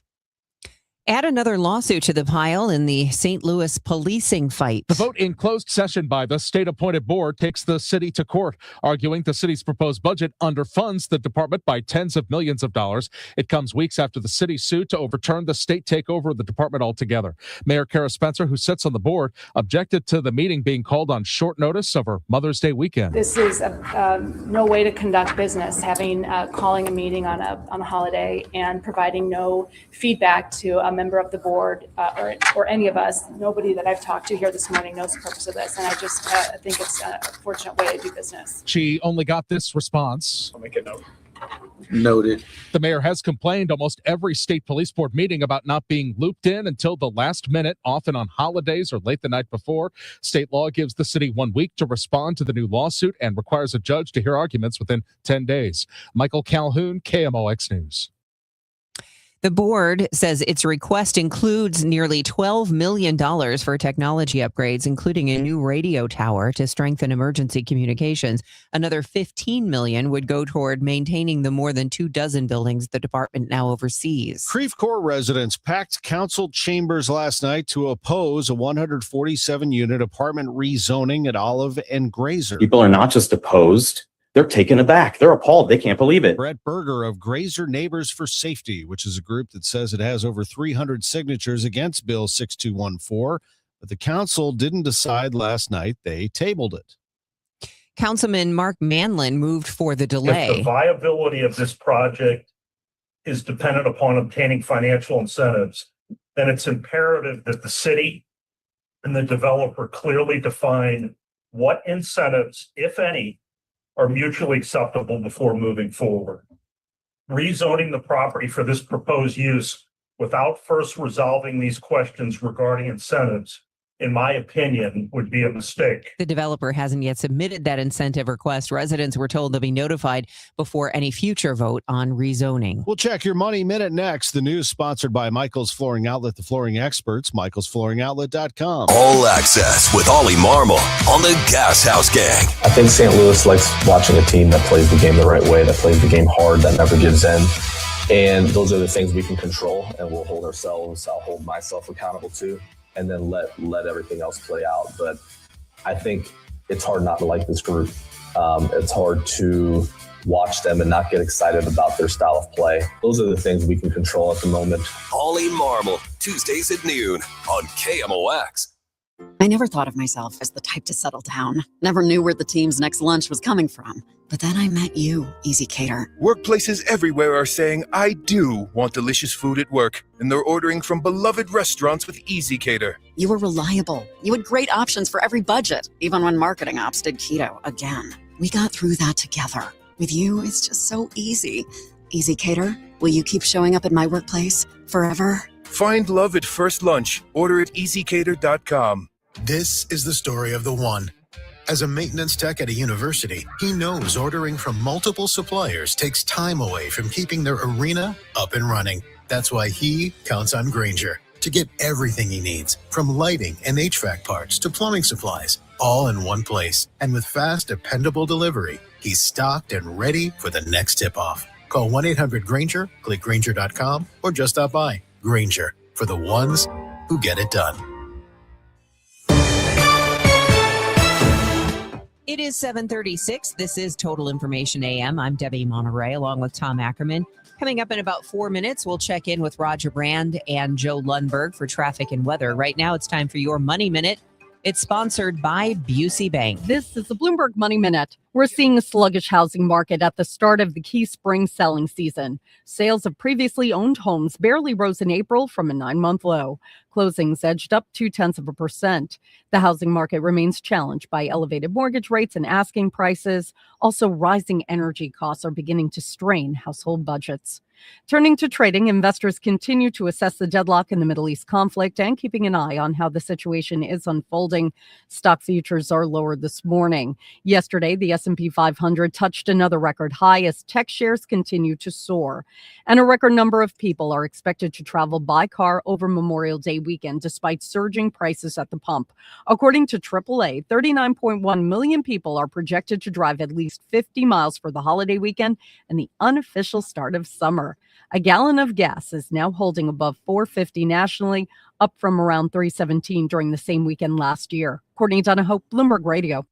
Since we opened our doors in 1868, Busey has fostered deep customer relationships and vibrant communities, embodying a legacy of partnership and progress. With multiple lines of business, we provide a range of financial solutions tailored to your needs. From digital banking to planning for retirement, Busey is here to help you achieve your financial goals. Busey Bank, building business, growing wealth since 1868. Member FDIC. A common question I receive is, how is the market right now? It just seems so volatile. Hi, I'm Christina Straight, owner of Straight Realty. If you want to buy or sell but feel overwhelmed by the whiplash of the market, then let's talk. With over 23 years as a broker, I have the exact experience you need to help you navigate this tricky market. Call me at 314-441-4444. 314-441-all-4s. And remember, why pay more than two? Commissions are not regulated and are negotiable. Straight Realty is a licensed broker in the state of Missouri. When you hire Gamma Tree Experts, you are hiring the best. It's Tom Ackerman for Gamma Tree Experts in St. Louis since 1954. That's when Frank Gamma founded the company, and his sons Tim and Tom Gamma have done a tremendous job carrying it on. Tim Gamma, a horticulturist, and Tom Gamma, a certified arborist. The arborists are passionate about trees. They understand how much your trees mean to you. And at Gamma Tree Experts, they have the knowledge and technical experience to provide the utmost in tree care. The Gamma staff includes board-certified master arborists, certified arborists, horticulturists, and urban foresters. Your trees are living assets. They need ongoing care to thrive. And at Gamma Tree Experts, they have a committed and knowledgeable professional team that can help you protect them for today and for future generations. I can tell you that we have leaned on Gamma Tree Experts for years at our house, and companies, businesses around the St. Louis area, municipalities as well, are leaning on Gamma Tree Experts to help them through. Gamma Tree Experts, professional tree care across St. Louis City, St. Louis County, and the surrounding communities. See if they serve your area and get a free quote by going to gammatree.com. Your trees deserve the best care. Hi, this is Steve Butts from the Crawford Butts Insurance Agency. In 2026, our agency celebrates a momentous occasion as we celebrate 65 years of service to our clients, a tribute to our founder and my dad, Norm Butts. Our staff is ready to assist you with all your insurance needs. So please call me, Steve Butts, at 314-752-2500 or at crawfordbutts.com. For auto, home, and commercial insurance needs, that's crawfordbutts.com. Retiring soon? Get the information you need by joining Kyle Jones and Matt Allgeier of Fire Capital Management for your retirement highway, Sunday mornings at 9:30. Investment advisory services made available through Pine Ridge Advisors, LLC, registered investment advisors. Securities made available through AE Financial Services, LLC, member FINRA and SIPC. Glover here for my friends at Cantor Injury Law. Cantor is local, and we're here doing the work every day. We're right here in St. Louis, and we're ready to fight for you. CantorInjuryLaw.com or call 314-628-9999. The choice of a lawyer is an important decision and should not be solely based on advertisements. Broadcasting from the Scott Credit Union Studio, 104.1 FM, KMOX. 7:41 and time for traffic and weather. Here is Roger Brand in the Overhead Door Company of St. Louis Traffic Center. Well, it's tough going on 270 this morning, Debbie. This traffic reports the service of our Artistic Dex. We've had crashes both ways. The south 271 before 64 looks like it's over in the work zone now, but traffic's still jammed back at about Dorset. The north 271 looks like it still has the left lane blocked as you enter the construction zone just north of the Clayton Road overpass. The north 270 slow from 55 up to 44, and then it's a solid jam at 44 all the way up into that area. So I want to talk about our USPS Ground Advantage reliable route. 141 is an option. There's our busy stretches like Hawkins up to 44, north of Manchester through Highlands Boulevard and Clayton Road up to 64. The rest of it is either slow or just normally heavy, which is speed limit traffic, or Lindbergh, which the worst of it is north of Litzinger up around Plaza Frontenac to 64 and southbound Ladue down to 64 and Lindbergh's busy. South 141 is great as an alternate for that side, so just keep those in mind because 270 is pretty tough right now. Eastbound Highway 70, David Hochul to Wentzville Parkway, Bryan Road to TR Hughes, Blanchette Bridge into 270 is busy. Southbound 61 from Highway P, 64 pockets coming from Boone's Crossing out of the valley and around the Interbelt. Westbound 64 Science Center to Hanley's heavy. South 170 bogs down at Page. North 55 busy, backed up from north of Rivas up to River de Pere and westbound 6450 through 159, and approaching the 70 splits of the Poplar is pretty congested. Next update is 750 from the Overhead Door Company of St. Louis Traffic Center. Kick off summer this Memorial Day with Artistic Decks. We're celebrating with American-style value and rolling back prices on every precision-built deck. Get the backyard you've always wanted. Call 314-280-0821. Artistic Decks, making dreams affordable. And now to AccuWeather meteorologist Joe Lundberg, who's always happy to pass along these fantastic forecasts. Joe? I am, Tom. This is another great day today with sunshine. A little bit warmer than yesterday as a breeze picks up ahead of a cold front. We'll get to 84. That front will bring with it maybe a thunderstorm, a gusty thunderstorm in places early tonight, but then it clears up late tonight with a low of 57. It'll be cooler and breezy behind the front tomorrow, but with sunshine abundantly, the high 75. Sunshine will mix with some clouds Thursday, the high 76. We'll see some sunshine Friday. It'll become breezy, warmer, and it'll start to feel more humid. That could be enough for a thunderstorm to pop up around the area, the high 86. I think there'll be a thunderstorm or two around Friday night and into Saturday. Saturday's high about 83. Right now it's beautiful. 59 at St. Peter's, 62 in Florissant, sunny 62 downtown at the Arch. From the Saliga Heating and Cooling Weather Desk, I'm AccuWeather meteorologist Joe Lundberg on 104.1 FM KMOX. All right, thanks, Joe. It is 7:44. A look at the options available to President Trump as the Iran war ceasefire continues. Here's CBS News consultant Aaron McLean. He could, of course, walk away. Formally speaking, that's an option. But with the Strait of Hormuz closed and the future of Iran's nuclear program unresolved, along with a bunch of other issues, it would be very hard to portray the last 2 months as a success for the United States of America. So I would be surprised if that were his course of action. The Supreme Court is allowing women to get mifepristone at pharmacies or through the mail without an in-person visit to the doctor, as the justices consider whether or not to allow restrictions on the drug. This move prevents restrictions on the widely used abortion pill from taking effect for the time being. Loyola law professor Lori Levinson. There's the bigger issue of whether an FDA rule that has been in existence for decades, that has been allowing the use of mifepristone, should now be barred by a Louisiana court that doesn't like it.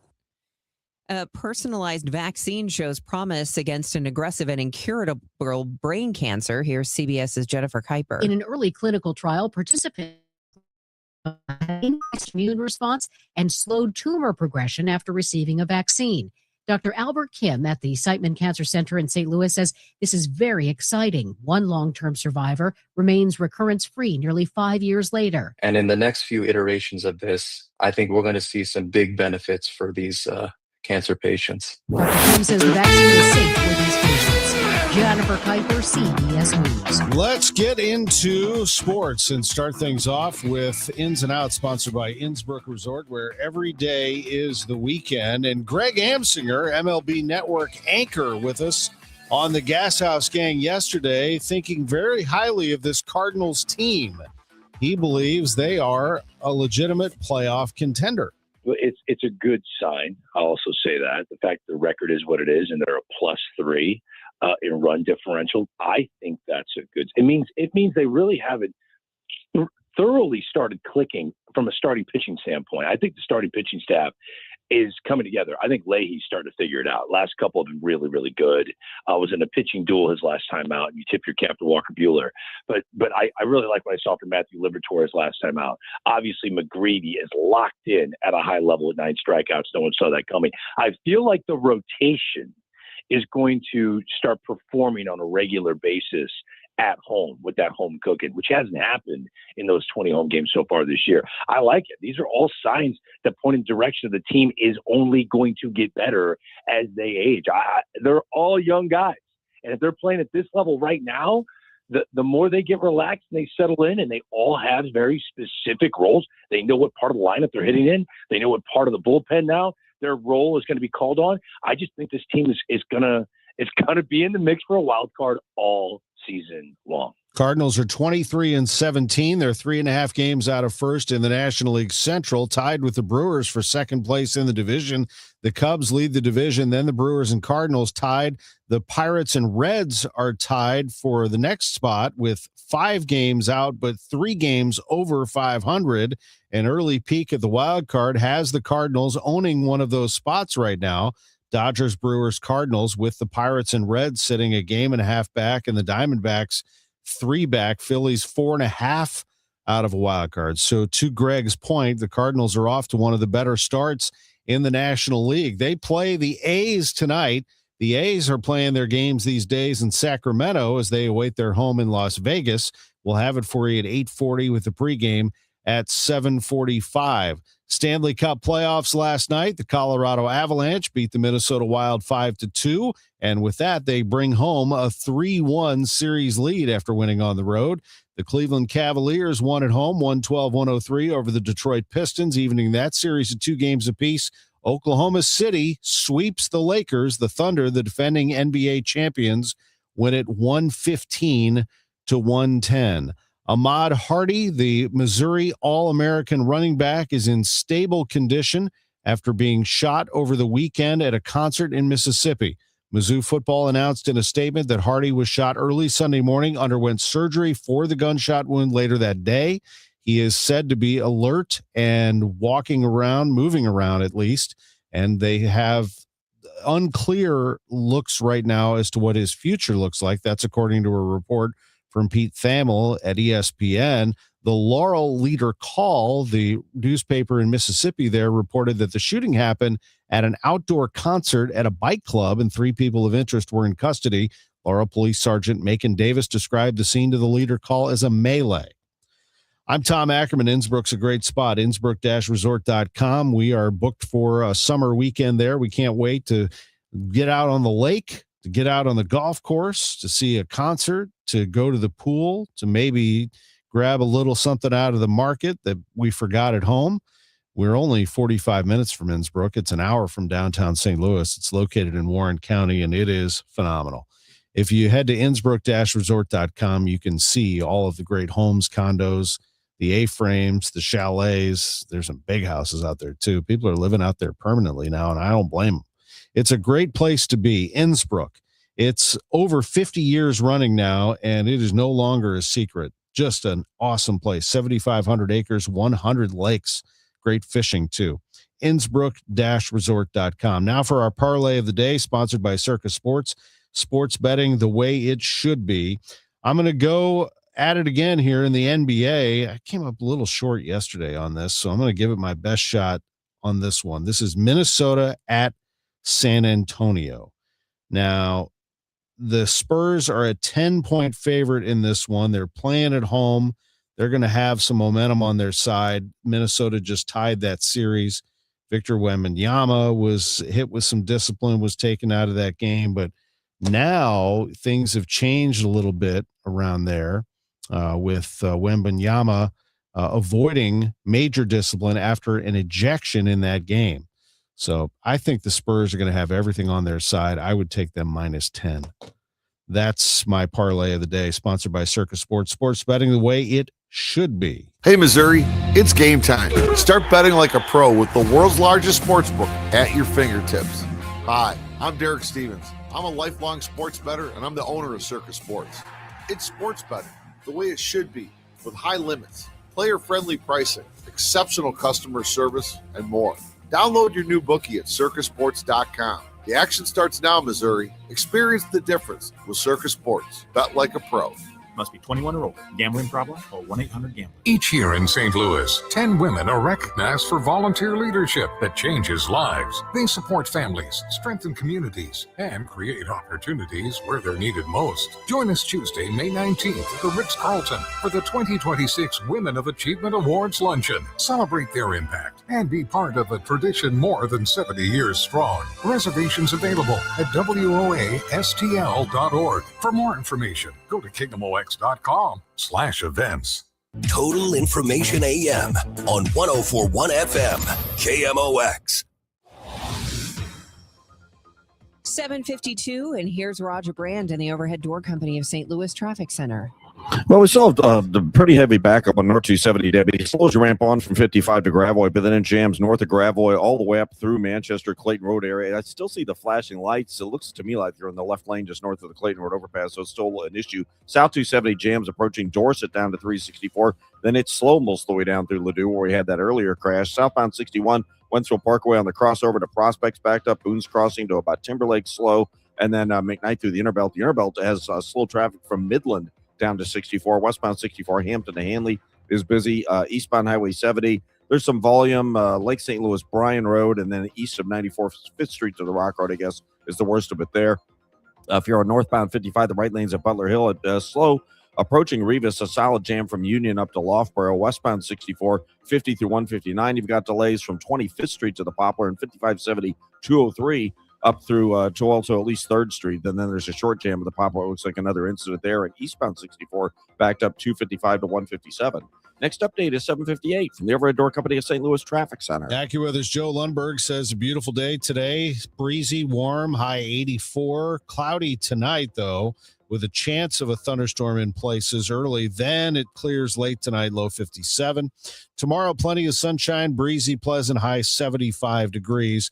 Currently, we're looking at a sunny sky in downtown St. Louis. It's 60 at the Arch. The news continues on KMOX. A Lake St. Louis woman is accused of stealing more than $1.2 million from a St. Louis County company. 44-year-old Carrie Bertels turned herself in yesterday and pleaded not guilty to using that company's corporate credit card for roughly 7 years on things like personal vacations, jewelry, and flights. According to the Business Journal, she was indicted on 5 counts of wire fraud.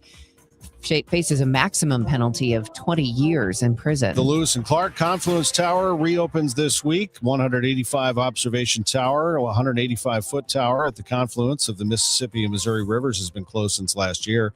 The closure came during a $3 million renovation that includes an upgraded visitor center, a children's playground, public art installations, and a park expansion.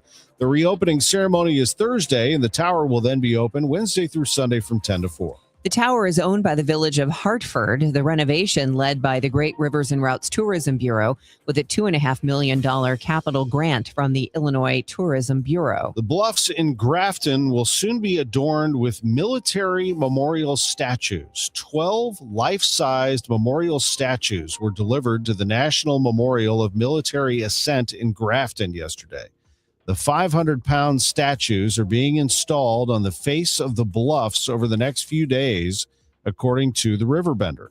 They will be posed to look like they're climbing the bluffs as a reference to the military landing in Normandy, France on D-Day. There will be a military dedication ceremony at the memorial site on June 6th. Visitors of Jefferson Barracks Park can now call a loved one who has passed. The Wind Phone installation features a hanging rotary phone and invites people to speak with loved ones they have lost. The concept was originally created by a Japanese gardener in 2010 after the artist lost his cousin. However, St. Louis artist Kathy McKay installed the piece last fall. I wouldn't say exploded, but it just gained popularity. And so after looking, I thought, wow, I bet that's something I could do, because I also suffer from my own grief and have always been looking for ways to sort of assuage it or work through it. The installation is located on a path in the park that overlooks the Mississippi River behind the Veterans Memorial Amphitheater. It is 7:56. Confidence is knowing you're ready to handle whatever comes your way. That's what it feels like to take on your workday with Cintas. They make sure your AEDs are up to date, your fire extinguishers are tested and inspected, your floor mats are cleaned and delivered, and your workwear looks good, feels good, and is freshly laundered with the Cintas Apparel Plus program. So are you ready to take on today? Visit Cintas.com. Oh, I'm ready! And get ready for the workday. Hey, I'm Mike Slater. My dad passed away at the age of 63. It's out of nowhere. Had a stroke. Super hard, obviously, for the whole family, but my dad had life insurance. This is why I have life insurance for my family, for my wife and 4 kids. And the best place to get life insurance is ethos.com, because you can do it in 10 minutes. And there's no medical exam and no blood test, just a few health questions. Get life insurance in 10 minutes so your family is protected. Ethos, ETHOS, ethos.com/Mike. At Uline, the prevailing opinion is if you don't live it, you don't believe it. The people at Uline believe in hard work, and they live it by being there 24/7 to answer your call, having 41,000 items in stock, and offering same-day shipping from 12 locations across North America. Business owners, sellers, buyers, shippers, and packers believe it. Uline is the hardworking, dependable source for your shipping and industrial supplies. Visit uline.com. Hey, Mom, now that I have an after-school job, I think I want to buy a drum kit. Okay, Rockstar. Let's look at your account. When kids start making money, Chase has easy-to-use tools and expert bankers to help them learn how to manage it. And next month, I'll buy the bass drum and the cymbals. Oh, and maybe some noise-canceling headphones for you. Aw, you've thought of everything. Help kids save, budget, and build financial independence, all with Chase. That's good for kids and good for parents. Visit your local Chase branch and get started. Account subject to approval. JP Morgan Chase Bank, N.A. member FDIC. Working hard but still falling behind? Learn how real estate investing can help you build income and move forward with purpose. Text RADIO to 88007. That's RADIO to 88007. Presented by Lifestyles Unlimited. I'm John Morgan of Morgan & Morgan. Last year, more clients hired Morgan & Morgan than ever before. We now have more offices, more staff, and more lawyers than any other injury firm in the world. Protecting America, fighting for you. Visit forthepeople.com for an office near you. It's time to check traffic. Roger Brand, Overhead Door Company of St. Louis Traffic Center. Well, Tom, North 270 still slow approaching Tesson Ferry, and it's bumper to bumper north of Gravois to Manchester. They finally did clear that incident north of the Clayton Road overpass, so it's slow north of Manchester up to Ladue. South 270, Dorset down to Ladue. That's still pretty busy. If you're on northbound Highway 55, you've got slow traffic from pockets really from Green Park. It's a solid jam, though, Union Road to Weber, but it remains heavy up through Holly Hills. On the Illinois side, 64 westbound, 50 through 159 is heavy. It's jammed west of 25th Street over to the 70 split, and eastbound 64 backs up 255 to 157. Next update at 8:10 from the Overhead Door Company of St. Louis Traffic Center. Today is Tuesday, May 12th, and coming up on this next hour of Total Information AM, St. Louis residents impacted by last May's tornado may be getting further behind financially. We'll learn more from the Federal Reserve Bank of St. Louis. Medical experts want you to learn how to stop the bleed. Plus, hear what could happen if talks with Iran break down. This is AccuWeather meteorologist Joe Lundberg. Plenty of sunshine today, a warm breeze this afternoon, high 84. We'll be back on the air. I will at noon with Chris Ranji, Bernie Miklas, and Cardinals manager Ollie Marmol. The Cardinals are in Sacramento taking on the A's. The Gas House Gang, we ask questions that you have for the manager at noon. Celebrating 100 years of informing and entertaining. KMOX AM St. Louis, KMOX FM Hazelwood, the voice of St. Louis. This is CBS News on the Hour, your home for original reporting. I'm Deborah Rodriguez. The Iran war has triggered a big jump in gas prices. They're at an average $4.50 a gallon today. Now, we're getting a read on what the 10-week-old conflict is doing to overall inflation. The Labor Department reports the Consumer Price Index jumped 3.8% in April. Business analyst Jill Schlesinger. The government says that the energy component of the Consumer Price Index was responsible for 40% of the overall increase.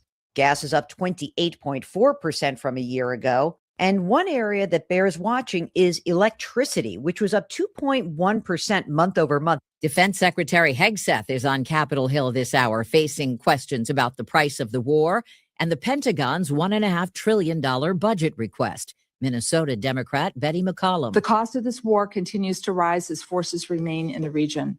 The Appropriations Committee has a fiduciary responsibility to the American people. So we will ask serious questions that need to be answered. And that's our constitutional duty. President Trump has just announced talks with Cuba, which he's calling a failed country. The island's been suffering under the administration's months-long fuel blockade after Venezuelan President Nicolas Maduro's capture. 18 Americans exposed to the hantavirus on an infected cruise ship are all in the U.S. now, 16 being monitored at a hospital in Nebraska. 2 others, including one who's tested positive, are quarantining at a medical center in Atlanta. The WHO's Tedros Ghebreyesus. At the moment, there is no sign that we are seeing the start of a larger outbreak. Turns out a learning platform paid a ransom to get its service back up and running. Thousands of colleges and K-12 schools use Canvas to manage their grades and assignments. Last week's shutdown disrupted many final exams. Weber State University student Lily Wayland was submitting an assignment when the hackers took over her screen. Now that my data is breached, is there a way that I can get my safety back? Canvas's parent company Instructure says it reached a deal with the hacking group Shiny Hunters for the return of the stolen data, including usernames and email addresses. The company did not say how much it paid. Michael Wallace, CBS News. Settle for a virtual visit when you can't snag an in-person doctor's appointment? CBS's Michael George. A UCLA study found that contrary to some fears, the increased use of telemedicine visits that began during the pandemic have not led to an increase in overall doctor's visits and have not driven up healthcare costs. But that also means telemedicine hasn't done much to improve access to healthcare either. This is CBS News. Every Sunday, moderator Margaret Brennan goes face-to-face with top leaders to make you better informed. Face the Nation, Sunday on CBS and streaming on Paramount+. At 8:03, we have sunny skies, 62 degrees downtown at the Arch. Today is Tuesday, May 12th. I'm Megan Lynch. The St. Louis City Board of Police Commissioners seeking a quick answer to a key question: how large of a budget are they entitled to? In a press release, the state-appointed board announced they voted in executive session to seek immediate guidance in calculating what the law empowering the board defines as the city's general revenue. The filing also asks a judge to make a determination on the $67 million gap between the board and City Hall with the current fiscal year's budget. The city recently filed a lawsuit seeking to invalidate the law that moved control of the police department to the state-appointed board when the budget negotiations reached an impasse. We'll have more on this story coming up at 8:31. St. Louis planners want to keep data centers from crowding people out of downtown. Their proposed zoning rules were up for public hearing last night. They would limit how many server rooms can sit shoulder to shoulder in the same stretch of blocks. Lead city planner Miriam Keller says data centers can help fill the vacant office and warehouse buildings that are left downtown, but there's worry on the other side. It's a double-edged sword, right? Like, we don't want so many that downtown starts to lose, or we sort of undermine downtown's vitality as a place of gathering and activity, as the kind of the core of our region's economy. The proposed rules have a density cap, only one building-sized data center per 300-foot radius. A second one in that same radius would be limited to about 30% of its building. Ground floors in most cases would have to be set aside for active uses, including restaurants, retail, or anything that keeps people on the sidewalk. More discussions on the county's proposed data center zoning restrictions set for today. County Executive Sam Page expected to discuss the potential regulations during a news conference at 11 in Clayton. St. Louis County Director of Planning Jacob Trimble also expected to speak on the subject at the meeting. A 147-unit apartment rezoning in Creve Coeur drew a long list of concerns last night. There's already too many kids. There's 4 elementary schools, 1 middle school, and 1 high school. I don't know, with this huge structure with 147 units, where are all these kids going to go to school? That's Sheila Smith, a Spady Lane resident with a daughter at Spady Elementary. Other concerns include traffic on Grazer Road, parking, stormwater, and a 4-story building neighbors say would look directly into their backyards. The council tabled the bill on a separate question about tax incentives. Before they did, Councilman Drew Newman spoke to the room about the language he'd heard from some opponents about people who rent apartments. So I don't know if this is going to go forward or not. But if it does, the people who move into Grazer Station are not going to be your enemies. They're going to be your neighbors. And I encourage you to welcome them with open arms. The bill returns once the developer submits its incentive request to the city. Piece by piece, the final part of the Millennium Hotel downtown beginning to come down.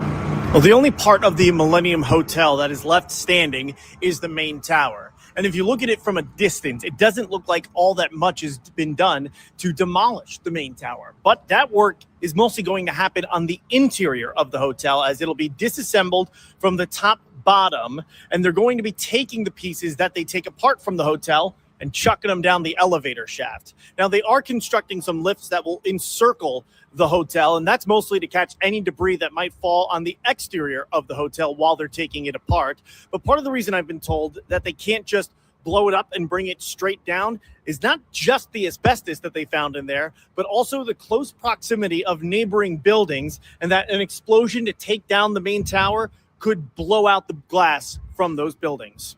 Outside the Millennium Hotel, Sean Malone, KMOX News. Another 120 properties have been added to the list of tornado damaged structures to be demolished by the city using money the state allocated for that purpose.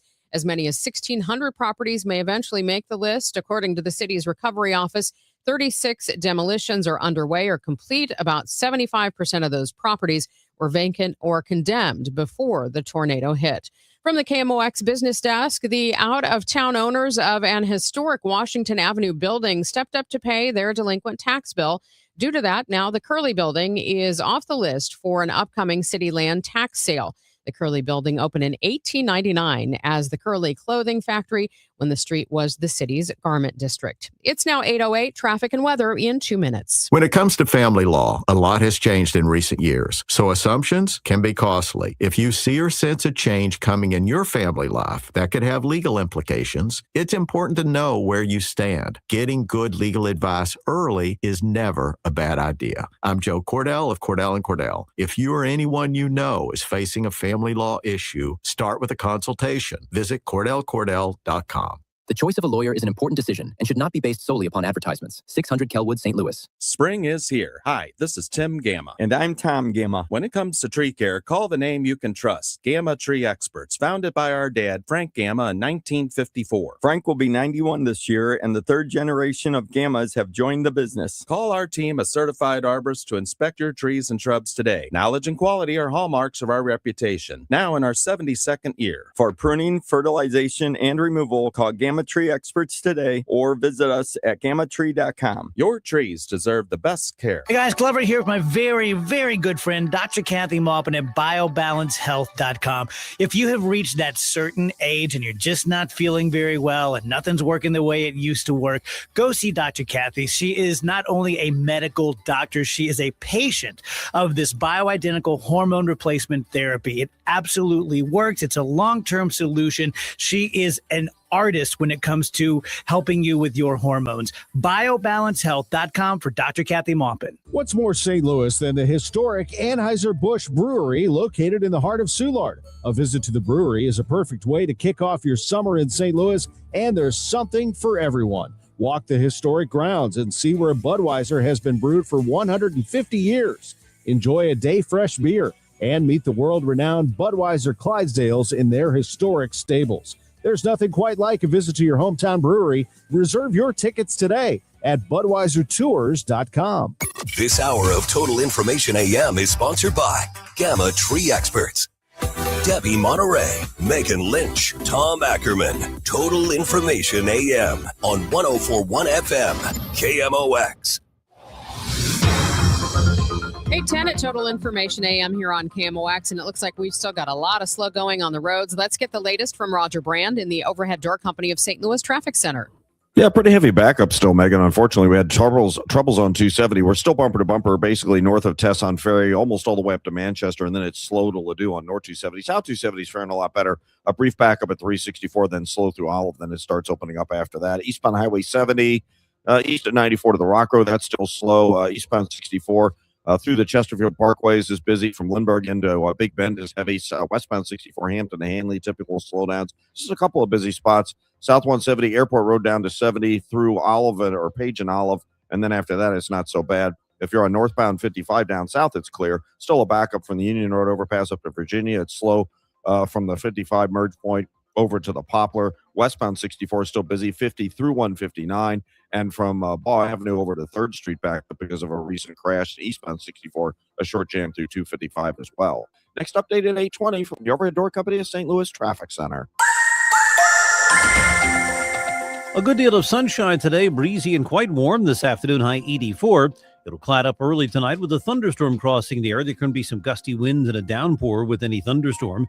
Then it'll clear up late tonight, though 57. Sunshine returns tomorrow, a breezy, cooler but nice day, the high 75. Sunshine mixes with cloud later Thursday, the high 76. From the Saliga Heating and Cooling Weather Desk, I'm AccuWeather meteorologist Joe Lundberg on 104.1 FM KMOX. Currently, we have 64 degrees in Florissant, 62 in St. Peters, and sunny skies, 62 degrees downtown at the Arch. You're listening to Total Information AM on 104.1 FM KMOX. I'm Megan Lynch. This week, we take stock of recovery efforts in St. Louis a year after tornadoes ripped through our community. This morning, we look at just one part of the economic impact. The Federal Reserve Bank of St. Louis examined credit as a measure of how the May 16th storms set households back, especially those families with low to moderate incomes.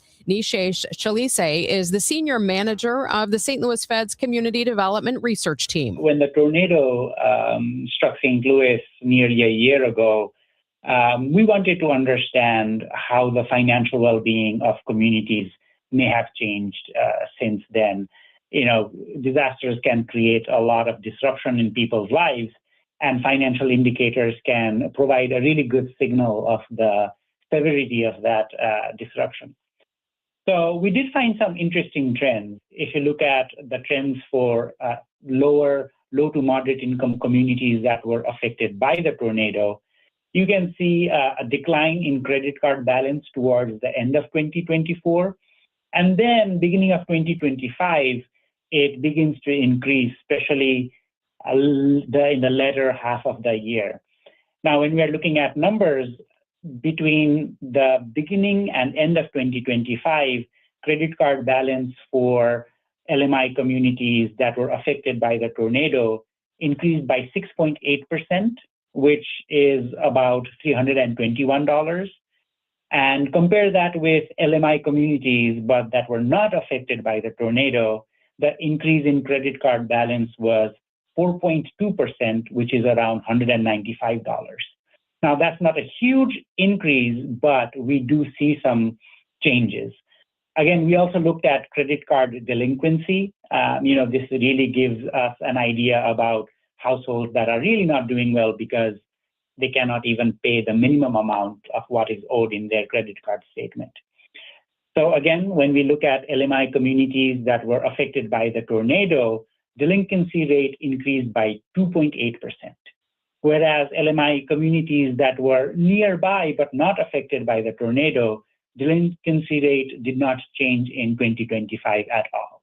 Is this pretty typical of what you see in use of consumer credit after a disaster like this? Yeah, and to truly broaden this finding to other disasters, we have to consider, first of all, two things. One is, what are people experiencing right after the disaster? People may face personal property damage, including belongings, cars. If they own a home, they might have to pay both a mortgage and a rent. If they rent, they might have to live with family and friends or in a motel, hotel. And a damaged car might mean they cannot go to work, might lose their wages or lose their job. And to add to that, there is healthcare costs related to physical injuries or mental health impacts. So families, individuals, households are facing a lot of cost burden right after the disaster. So that's one consideration. Take into account another consideration, that only 63% of households said that they can cover a $400 expense. Now, this is a national finding, but I think that gives you an idea that there are a lot of households that cannot pay even a $400 emergency expense. So when you put that two together, people do have to rely on debt. So we do see this impact on financial indicators in many disasters in the literature. One of the surprising findings in the literature is that medium-sized disasters compared to large-sized disasters have worse off financial outcomes. For example, people who experienced medium-sized disasters first saw a 9-point decline in their credit score, but by the end of 4 years, it increased to 22-point decline. We see similar trends with debt that are in collection. So again, people exposed to medium-sized disaster experience a 5 percentage point higher debt in collections in their first year, which increased to almost 10 percentage point by year 4. In dollar terms, the average debt collection in first year was $1,420, And by fourth year, it increased to $2,014. So again, to summarize, financial distress is bad in the beginning, but it actually might get worse over time. And then the surprising thing is that we don't see similar patterns in larger disaster. And the hypothesis is that it's mostly likely because large disasters see a huge influx of disaster assistance. For someone who is struck by disaster and, that $400 amount for an emergency is difficult, the longer that recovery takes, what does that do to their ability to sustain their expenses? That's a great question. We like to think about, when we think about recovery from a disaster, it really depends upon two concepts. First concept is the exposure, and second is adaptability.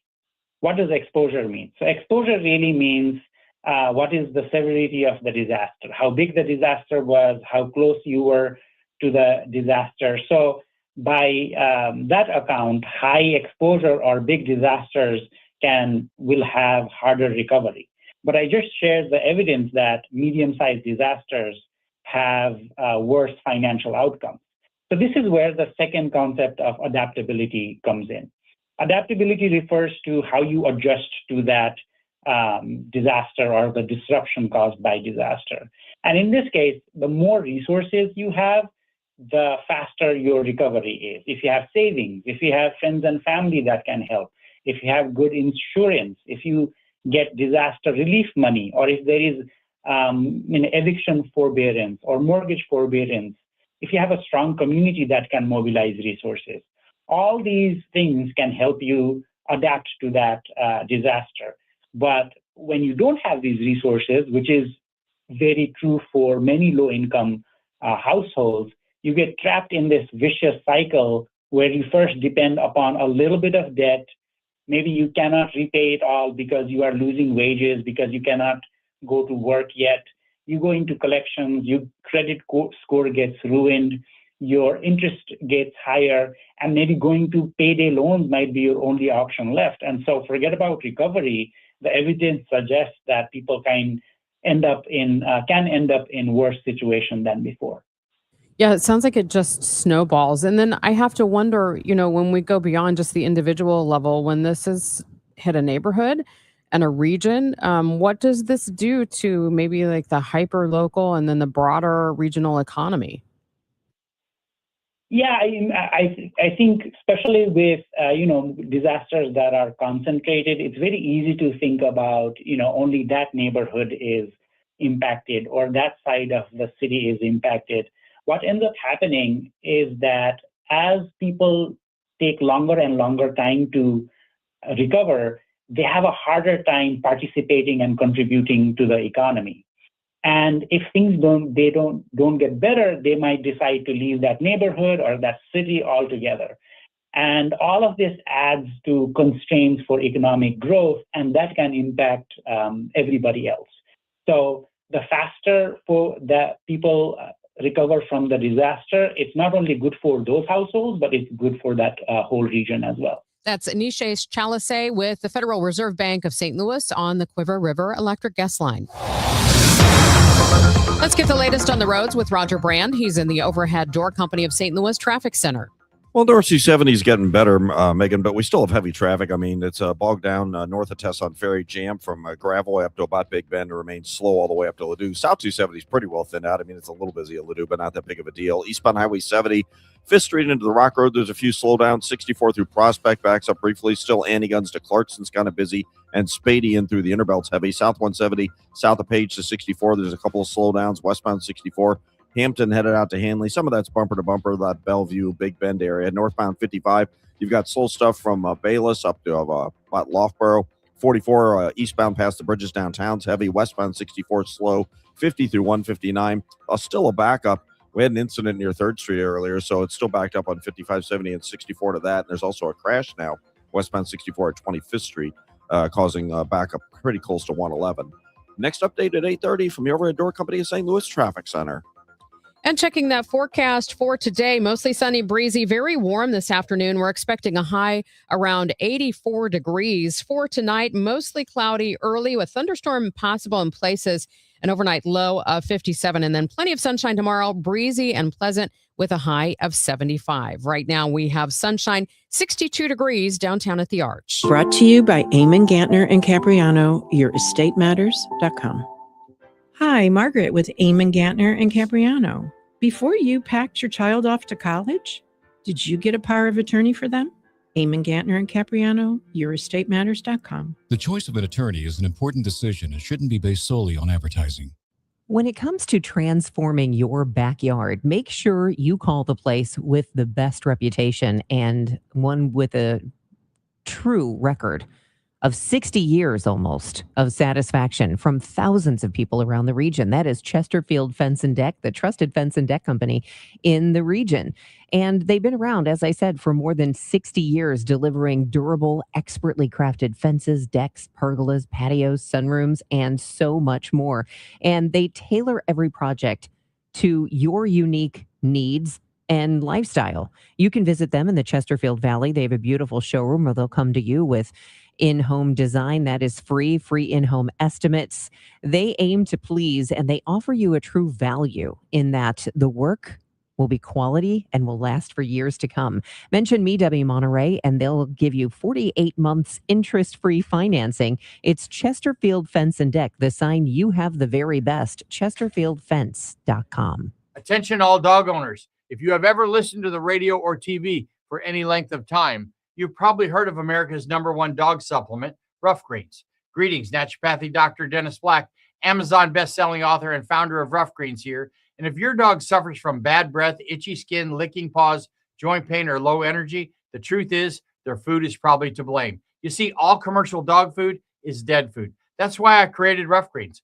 One daily scoop gives your pup the live vitamins, omega oils, probiotics, and enzymes that will bring their food back to life. Don't believe me? Let your dog try it before you buy it. I'll send you a free Jumpstart trial bag, risk-free. You just cover the shipping.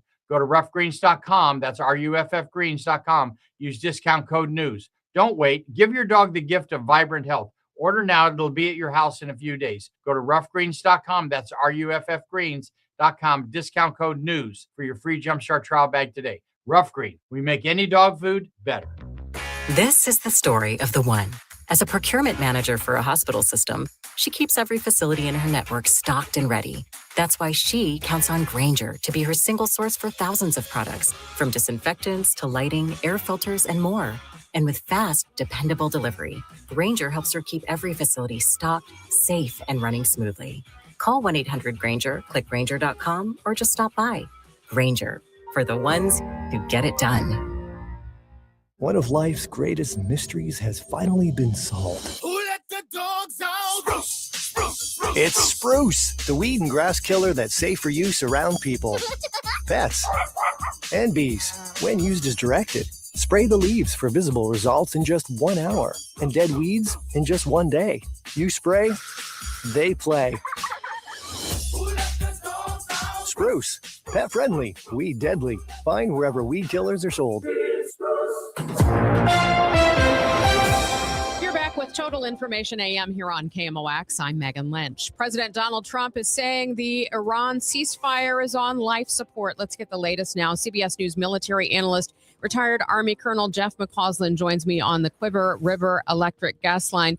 Colonel, first off, I don't know when we'll get to speak with you again. This might be one of the last times before CBS radio shuts down. So I just want to thank you for all your analysis, the service you've provided to KMOX listeners, and some great conversation. Well, thanks a whole lot, Megan. It's been a real pleasure to work with KMOX. You're kind of my home station, because I was born and raised just north of St. Louis and have family there, and enjoyed the opportunity to work with you guys, visit the station a number of times. It's been quite a ride. Well, you'll be welcome back anytime you want to join us here on KMOX. So even if I am a Cubs fan. Yeah, that's all right. I won't hold it against you. All right. So let's talk about Iran. Obviously, there's not been much movement. The latest proposal that was sent by Iran has been rejected by the president. What are the global risks when we look at an ongoing conflict in Iran? Well, the goal, first of all, are economic. I mean, right now, based on the rejection of this particular proposal by the president, the price of oil last time we looked was well over $100 a barrel. We could see it continue to rise and go up to $150 a barrel. While we in the United States are suffering from rising gas prices, we know the United States maintains a large oil reserve, and we have all the oil and natural gas we need, and we even export some. So even though the conditions here are bad, they're far worse if you go other places around the world. If you go to Southeast Asia, which have almost no oil reserves, we've got countries in which they're not conducting school. We've got governments that are only working their government workers 4 days a week, and that'll only get worse as their small strategic reserves dwindle. So you can see the whole world economy move more and more towards a recession. We've already seen expectations that our economy, of course, is going to grievously suffer. So that's number one. Number two, of course, the war could escalate again. We've seen some exchange of fire. We've seen the Iranians fire some missiles and drones at the UAE in the last couple of days. Any one of those that elicited significant casualties, or let's say they hit a U.S. naval vessel that's enforcing the blockade, could see things escalate very dramatically.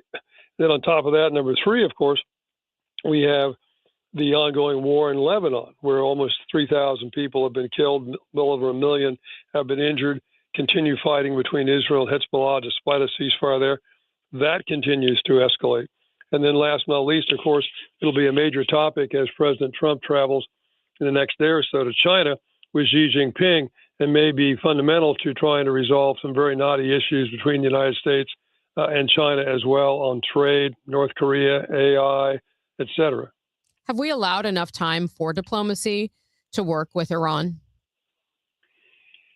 Well, that's a great question. Probably only answerable in the rearview mirror after you got this done. But I mean, the problem is, I think that the assumption was a few days of military action would bring the government down. That doesn't work, didn't work. And now we're talking about agreements which look an awful lot like the JCPOA, which was negotiated by the Obama administration in 2015, rejected by the Trump administration in 2018. And the enrichment that the Iranians have done, bringing a certain amount of material, about 1,000 pounds, up to about 60% level for a possible nuclear weapon, was all done since that particular agreement was done away with. So it calls to question, clearly, would it have been better off to negotiate back then and not fight a war? Also calls to question some of the negotiations that were ongoing prior to the onset of hostilities, because a lot of what we were told, at least, that were the outlines for an agreement back in February, now seem pretty attractive when this war has not gotten the success I think the Trump administration expected. Colonel, thank you so much again. Take care. That is CBS News military analyst, retired Army Colonel Jeff McCausland, joining us this morning here on Total Information AM. It's time for a $98 AC tune-up. Well, you may be finalizing your plans for summer travel. Don't forget to include all the essentials that you're going to need for your eye care on your travel. This is Megan Lynch for Ophthalmology Associates. You can call them at 314-966-5000. If you're getting away right after school lets out, make sure that you have what you need on hand. Maybe it's contacts or eye drops or other eye care needs. Ophthalmology Associates can help you. And this is actually a really good time to get your annual exam scheduled and on the calendar. The doctors of Ophthalmology Associates are Doctors Greg Birdie, Ranjan Malhotra, Robert Brusati, and Andy Royer. From issues like dry eye to conditions such as cataracts and glaucoma, the doctors of Ophthalmology Associates can guide you through your diagnosis and your treatment options. And when you have those regular eye exams, they can also help spot some other health conditions, including high blood pressure, diabetes, and thyroid disorder. So call Ophthalmology Associates 314-966-5000 or go to youridoc.com. Hair Volume from New Nordic will make your hair look thick and healthy. Available as a tablet or delicious gummy. Hair Volume is available online at Amazon and NewNordicUSA.com or in the hair care aisle at your local CVS. Let's check the roads with Roger Brand. He's in the Overhead Door Company of St. Louis Traffic Center. No, we're still busy, but getting better, Megan. This traffic report's a service of Overhead Door Company of St. Louis. North 270, midway between Tesson Ferry and Gravois, still slow to 44. Backed up 44 to Big Bend, and then it's just off the pace all the way up to Ladue for that final push. If you're on eastbound Highway 70, that's just kind of busy. Earth City into the Rock Road now. Eastbound 64, still kind of slow. Clarkson to Timberlake and Lindbergh into the Innerbelt. Westbound 64, that's pretty solid. Science Center out to Big Bend. Looks like we got an incident there. Southbound 170, Olive down through Ladue, and then Brentwood to 64, just kind of busy on that run through. If you're on northbound Highway 55, still a backup from Bayless up through Weber. After that, not so bad. Westbound 64, heavy traffic both sides of 159. They cleared that crash near 25th Street. There's still a slowdown, 70 split to about 3rd Street, but then it's clear across the Poplar. Call over at Door Company of St. Louis for their 26-point tune-up. It's one price for up to 3 garage doors and openers. Always look for the genuine, the original red ribbon of Overhead Door Company of St. Louis. Schedule online at overheaddoorsstlouis.com. Next update at 8:40 from the Overhead Door Company of St. Louis Traffic Center. From the Saliga Heating and Cooling Weather Desk, looks like it's going to be a sunny day today, breezy and warm with a high of 84. Right now we have sunshine, 62 degrees downtown at the Arch. The long fight over St. Louis police funding now includes a new lawsuit. The state-appointed Board of Police Commissioners went to court claiming the city's proposed budget shortchanges the department by tens of millions of dollars. Under a 2025 state law, St. Louis has to dedicate 23% of its general revenue to policing this year. The board says that calculation should include the $250 million Rams settlement and $153 million in reserves. Spending that, putting the police allocation at $256 million. City officials pegged the requirement out of ongoing revenue at $189 million. The board wants a judge to rule within weeks. Meantime, Mayor Spencer says the governor-appointed board members need to stop notifying her of these things either at 10 p.m. the night before or, in this case, on a holiday that she was celebrating. Mr. Graville, I received notice yesterday on Mother's Day that we were having a meeting today. As I mentioned in my text and to my call to you, I had several obligations planned today. As the mayor of the city of St. Louis, I requested a phone call, an explanation from you or Mr. Tully. Nobody could provide any level of explanation, and I did not receive a phone call back. Am I one of your clients, Mr. Graville? The board is. The response? I'll make a note. Noted. Michael Calhoun, KMOX News. And the state-appointed police board says the department is currently operating about 300 officers below authorized strength and wants the money for more competitive pay. Its budget also calls for millions more on patrol vehicles, less lethal equipment, and upgrades to the 911 communication system. It's 8:34. Your Money Report next. Stan Musial. He missed a season in his prime to serve his country in the Navy. Honor a legend on Saturday, May 16th, when the Cardinals face the Kansas City Royals. Fans can secure a Stan Musial military bobblehead presented by Coca-Cola and Deerbirds. This patriotic collectible celebrates Stan's Hall of Fame career and his service to our country. A true symbol of character on and off the field. A tribute worth displaying and remembering. Don't miss it. Get tickets and details at cardinals.com/promotions. Paging all nurses and healthcare heroes. This night is for you. Join the Cardinals for Nurses Appreciation on Wednesday, May 20th and Thursday, May 21st at Busch Stadium. With a special theme ticket, you'll receive a healthcare-inspired Cardinal sweatshirt plus a coupon for a complimentary drink. It's our way of saying thank you for all that you do in our community. Don't miss the special theme at the ballpark. Details and tickets at cardinals.com/theme. Why do the national tax resolution firms need the tiny fine print at the bottom of all their TV ads? Hi, this is Lance Story with the Lance Story Law Firm. You don't hear fast-talking disclaimers in our ads because the claims we make are 100% transparent. The Lance Story Law Firm primarily focuses on one thing, IRS problems, and we're regulated by the Bar Association, and we have a AAA rating with the Better Business Bureau. IRS issues are serious legal issues. The Lance Story Law Firm has helped thousands of clients navigate the best resolution plans, and we tell you up front exactly how much it'll cost. Tax resolution law is all we do. So before you send money to some out-of-town, high-pressure salesperson, give us a call at the Land Story Law Firm, located right here in St. Louis. Call today to schedule your free consultation with me, 314-260-6120, or visit lance.drurylaw.com. The choice of a lawyer is an important decision and should not be based solely upon advertisements. Your Money Report now, sponsored by Eamon Gattner and Capriano Elder Law Attorneys. Here's Bloomberg's Courtney Donahoe. President Trump will meet Chinese leader Xi Jinping in Beijing this Thursday. NVIDIA CEO Jensen Huang was left off the delegation, while executives such as Apple's Tim Cook and Elon Musk made the cut. Boeing CEO Kelly Ortberg is also expected to join and has hinted at a major deal. Checking on the markets, the shaky U.S.-Iran ceasefire is keeping traders on edge. Tech stocks are taking a breather from their recent rally. Stock futures under pressure this morning after the S&P hit a record high yesterday. And the last time malls were in, the iPhone didn't exist, but it seems Gen Z is bringing them back.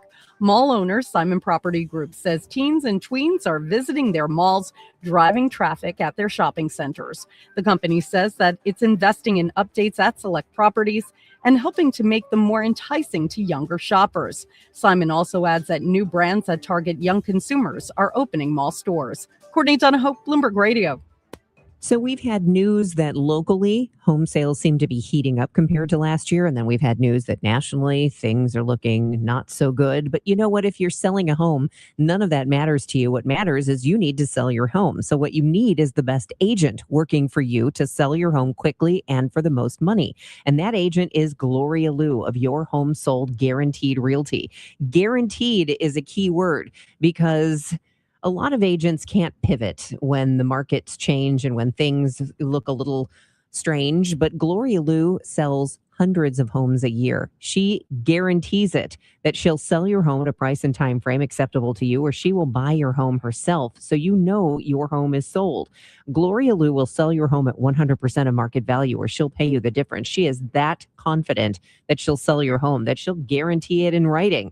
Gloria and seller must agree on price and possession date. Give her a call today at 314-325-6888, 314-325-6888, or online now at gloriahasthebuyers.com.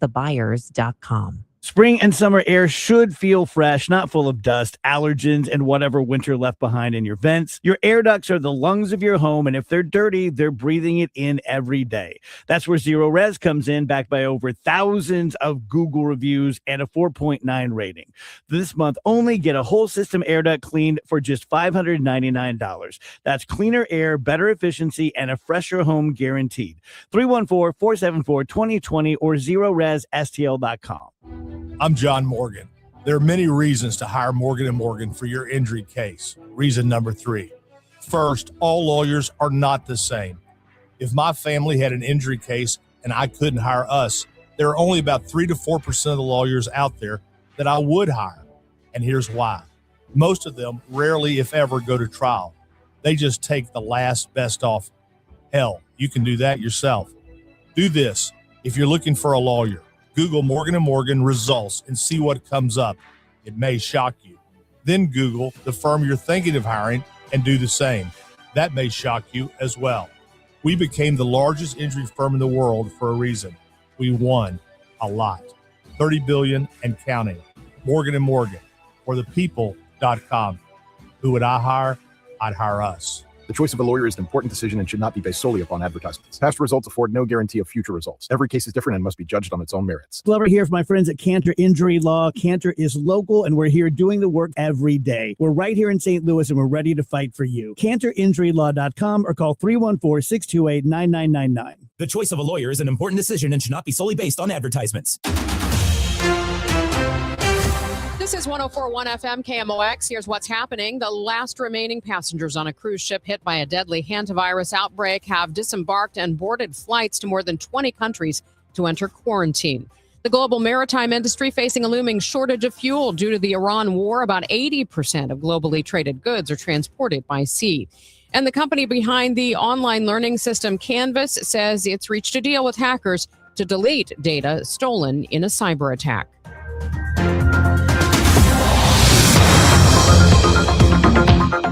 Let's see how things are moving on the roads now with Roger Brand in the Overhead Door Company of St. Louis Traffic Center. Well, they're better on westbound 64, Megan. This traffic reports the service of the Sandberg Phoenix Law Firm because they did clear the crash. It looked like it's hard for me to see it looking through the overpasses. It was in the left lane, westbound 64, just right near Big Bend. It's still a solid jam, though, bumper to bumper crawling from the Science Center overpass and eastbound 64. You've still got slow traffic from Lindbergh to McKnight, and then it's jam McKnight to Big Bend. South 170 just backed up at the Parkway. Now that's better. South 270 between Olive and Ladue still a little slow. North 270 still busy from Gravois all the way up to Ladue. Eastbound 70 still a little heavy. 270 the Rock Road. Northbound 55 off the pace. Bayless up to Virginia. Westbound 64 still slow. Both sides of 159. And west of 25th Street to 3rd Street because of a recent crash. And seeing delays. Route 3 at Monsanto looks like a train crossing. Northbound is jammed back almost to Judith. Southbound is backed up through 8th Street. I'm Roger Brand in the Overhead Door Company of St. Louis Traffic Center. Sandberg Phoenix serves your business in litigation, intellectual property, and products liability. We're more than a law firm. We're committed to your success. Learn more at sandbergphoenix.com. The choice of a lawyer is an important decision and should not be based solely on advertising. Mostly sunny, breezy, very warm this afternoon. We're expecting a high of 84. Mostly cloudy early tonight with a thunderstorm in places, and then clearing overnight with a low of 57. Plenty of sunshine tomorrow, breezy and pleasant with a high of 75. We have 64 degrees in Florissant, 67 in St. Peter's, and sunshine 65 downtown at the Arch. Thanks for listening to Total Information AM here on KMOX. I'm Megan Lynch. Would you like to have more good days? That's the theme of this year's Mental Health Awareness Month. I had a chance to speak with Dr. Erica Rutledge, psychologist and founder of Wellness in Actions, about developing resilience. How do we become truly resilient and not just wear a badge that says, I'm resilient and I'm going to power through this? Yeah, well, and I feel like resiliency is definitely a muscle, right? Like we have to keep building it. And certain situations calls for different resiliency muscles than others. And so really trying to be okay with the fact that, right, like not everything is going to work in every situation, and that you can have that compassion and flexibility to navigate different things in different ways. And sometimes it's just experimenting and seeing what works. Oh, I'm going to try this. Oh, it didn't work. Let me try something else. Because sometimes we definitely want to try to resolve situations. And that's not always an option. What do you think sets resilient people apart? What do they do, or what qualities do they have? So when people have high resiliency, it really kind of reflects their ability to kind of bounce back from setbacks. And a lot of times that can be very dependent on just the history that they have with setbacks and how they've kind of navigated challenges in the past. So if they've had this history of successfully navigating challenges in the past, then they'll feel more hopeful and optimistic of navigating in the future, or not getting so stuck in a problem or an issue that it kind of is very prolonged, and are also open to getting support from others and connecting with others about their problems. I think those are some other factors that can help with resiliency and kind of some skills that people who are more resilient tend to possess. Kids, it seems like in school, they're teaching them about this growth mindset. And it seems to, play a lot along with this idea of being resilient. What are some of the steps that even adults can learn about cultivating a growth mindset? Yeah. So when we talk about growth mindset, it's really kind of seeing that change is possible. And the other kind of mindset we call like a fixed mindset is where you kind of think like things are as they are, and nothing I'm going to do or can do will really change that. And so taking a growth mindset really opens you up to trying different things. Because if you have more of a fixed mindset, then if it is what it is, then why try anything? Which is going to just leave you likely in that situation and not being open to trying different things that could lead to different routes and possibilities. So some of the steps that we can do to cultivate a growth mindset is to really just notice in ourselves, like what rules or thoughts are coming up in our mind that maybe are related to the way a situation used to be or the way we were raised. but are not necessarily relevant or needed now. Have they expired? And so sometimes just noticing our thoughts and, okay, what's the thought behind this situation? Like, what's the feeling this is bringing up for me? What's maybe the thought or the message my brain is telling me? And is that helpful or is it realistic? If I do this, then this will happen, right? Like, is that related to some past just situation that we had that may not be relevant to the current situation? Yeah. So I think checking in on our own feelings and thoughts, and then also just really being open to trying different things and knowing that change is possible, and that the way something happened in one situation may not be reflective of what happened in another situation. And with your kids knowing, gosh, last time we went to the zoo, it was a disaster, but you know what? We're going to try it again, maybe do a shorter spell and not going during Boo at the Zoo, the busiest time of the year, and see what happens. So being open to redoing and remixing things and tweaking things like as they are, and knowing that, right, like all these things are it's just data, right? Like we're doing these many experiments and we're seeing what helps and what doesn't, and just being open to experiencing, right, like life as it is, and knowing like, okay, this works and this doesn't, and being open to tweaking things as you need. As we look at Mental Health Awareness Month, what do you think are some of the primary needs right now in our society? I think one of the things we need is each other a little bit more. I feel like sometimes we can get really siloed and, right, like sometimes behind screen on social media, and a lot of that time people are spending looking at other people's lives, but in a way that we're really not connecting with each other. So I think being intentional about going out and doing things with other people, also, right, like connecting with things that you enjoy, and maybe groups that you enjoy, and making sure you kind of make space for those kind of primary things like being in nature, and getting enough movement, nourishment, and fuel in our body, as well as sleep. I think those are kind of the foundations of mental health. And if our bedrock isn't strong, then things are going to start to falter. So trying to get those, and then also those needs for connection with other people, making sure that those needs are being met, and not just kind of over the screens, but also in person. That's Dr. Erica Rutledge of Wellness in Actions.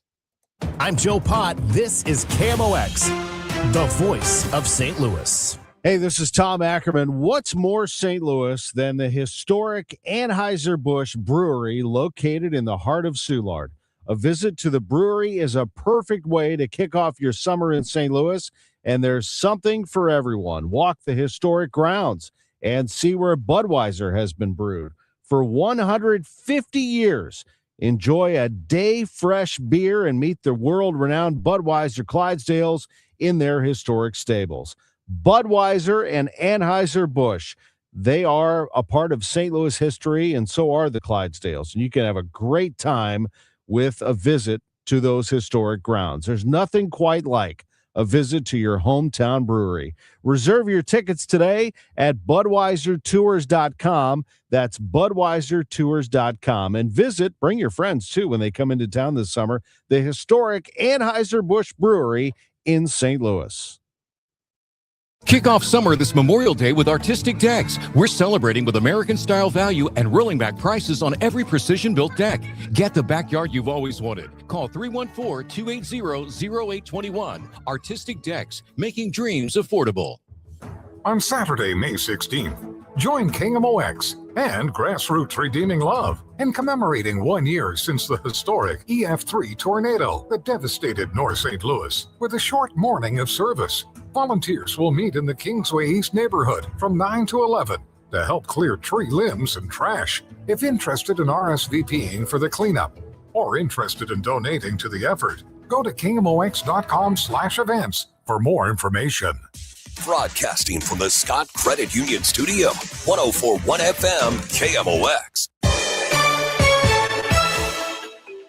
You're back with Total Information AM here on KMOX. I'm Megan Lynch. I have a friend who is a firefighter, and he is very passionate about teaching people to stop the bleed. That's why I was excited about this opportunity to speak with Dr. David Shapiro. He's chair of the American College of Surgeons Stop the Bleed Committee. Good morning and welcome to KMOX.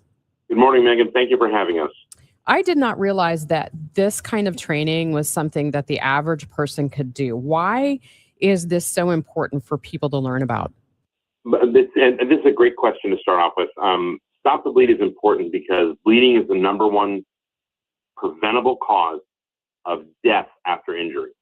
And I'm going to say it again. It's the number one cause of preventable death after an injury. So if you can intervene as a bystander or even as a family member, it makes all the difference in the world. Your friend, the firefighter who's passionate about Stop the Bleed, should be applauded because that's the greatest thing I hear is when people teach it in the community. I was really surprised when he brought me a kit for my own first aid kit. I was amazed at really how simple it is, and it took him less than 5 minutes to describe to me how to do this. So go through those steps for us. What's in that kit, and what do we need to do to stop the bleed? So first of all, I want to say that if people want to learn, it's great to learn the basics, but we want people to go through the formal course because it does matter. You can do that by going to stopthebleed.org/summer. You can find an online interactive course to learn yourself. You can order kits. You can also request or find a course near you in person, and they take less than an hour. And the greatest part is they don't have any cost to them. So when it comes to the kits themselves, we have in the kit the things that you need, which is gauze. I keep a little piece of cloth that's a little neck gaiter that I keep because it wraps stuff up, but it's a piece of cloth in the kit. It acts as gauze if I don't have any. It has a pair of shears or scissors. It has a marking pen, a little list of instructions, and then it has a tourniquet. Those 4 or 5 things fit into a small pouch that I have one in my glove box in the truck. I have one in my mini library in front of the house. I keep one in the kitchen, in the basement, etc. I have a bunch because I'm a little extra that way. But I think everyone should carry one of these with them everywhere. Why? Because if someone has serious or severe bleeding, we can use gauze to help compress that injury and stop bleeding. We can use the gauze to pack the injury, like taking a handkerchief and stuffing it into a tight pocket. You put it in there to help increase the pressure inside and then hold pressure on top of it. The third technique is the tourniquet, which we can use on arms and legs to wrap around that extremity right above that injury and twist it until it tightens up to stop bleeding. The great and easy part about this is that no matter what you use, whether it's pressure, packing, or tourniquet, the end point is, did the bleeding stop? If it didn't, keep going. So we want people to learn these techniques so they can help each other, help themselves, and help their family. What do we know about injuries during the summer? Is this a peak time?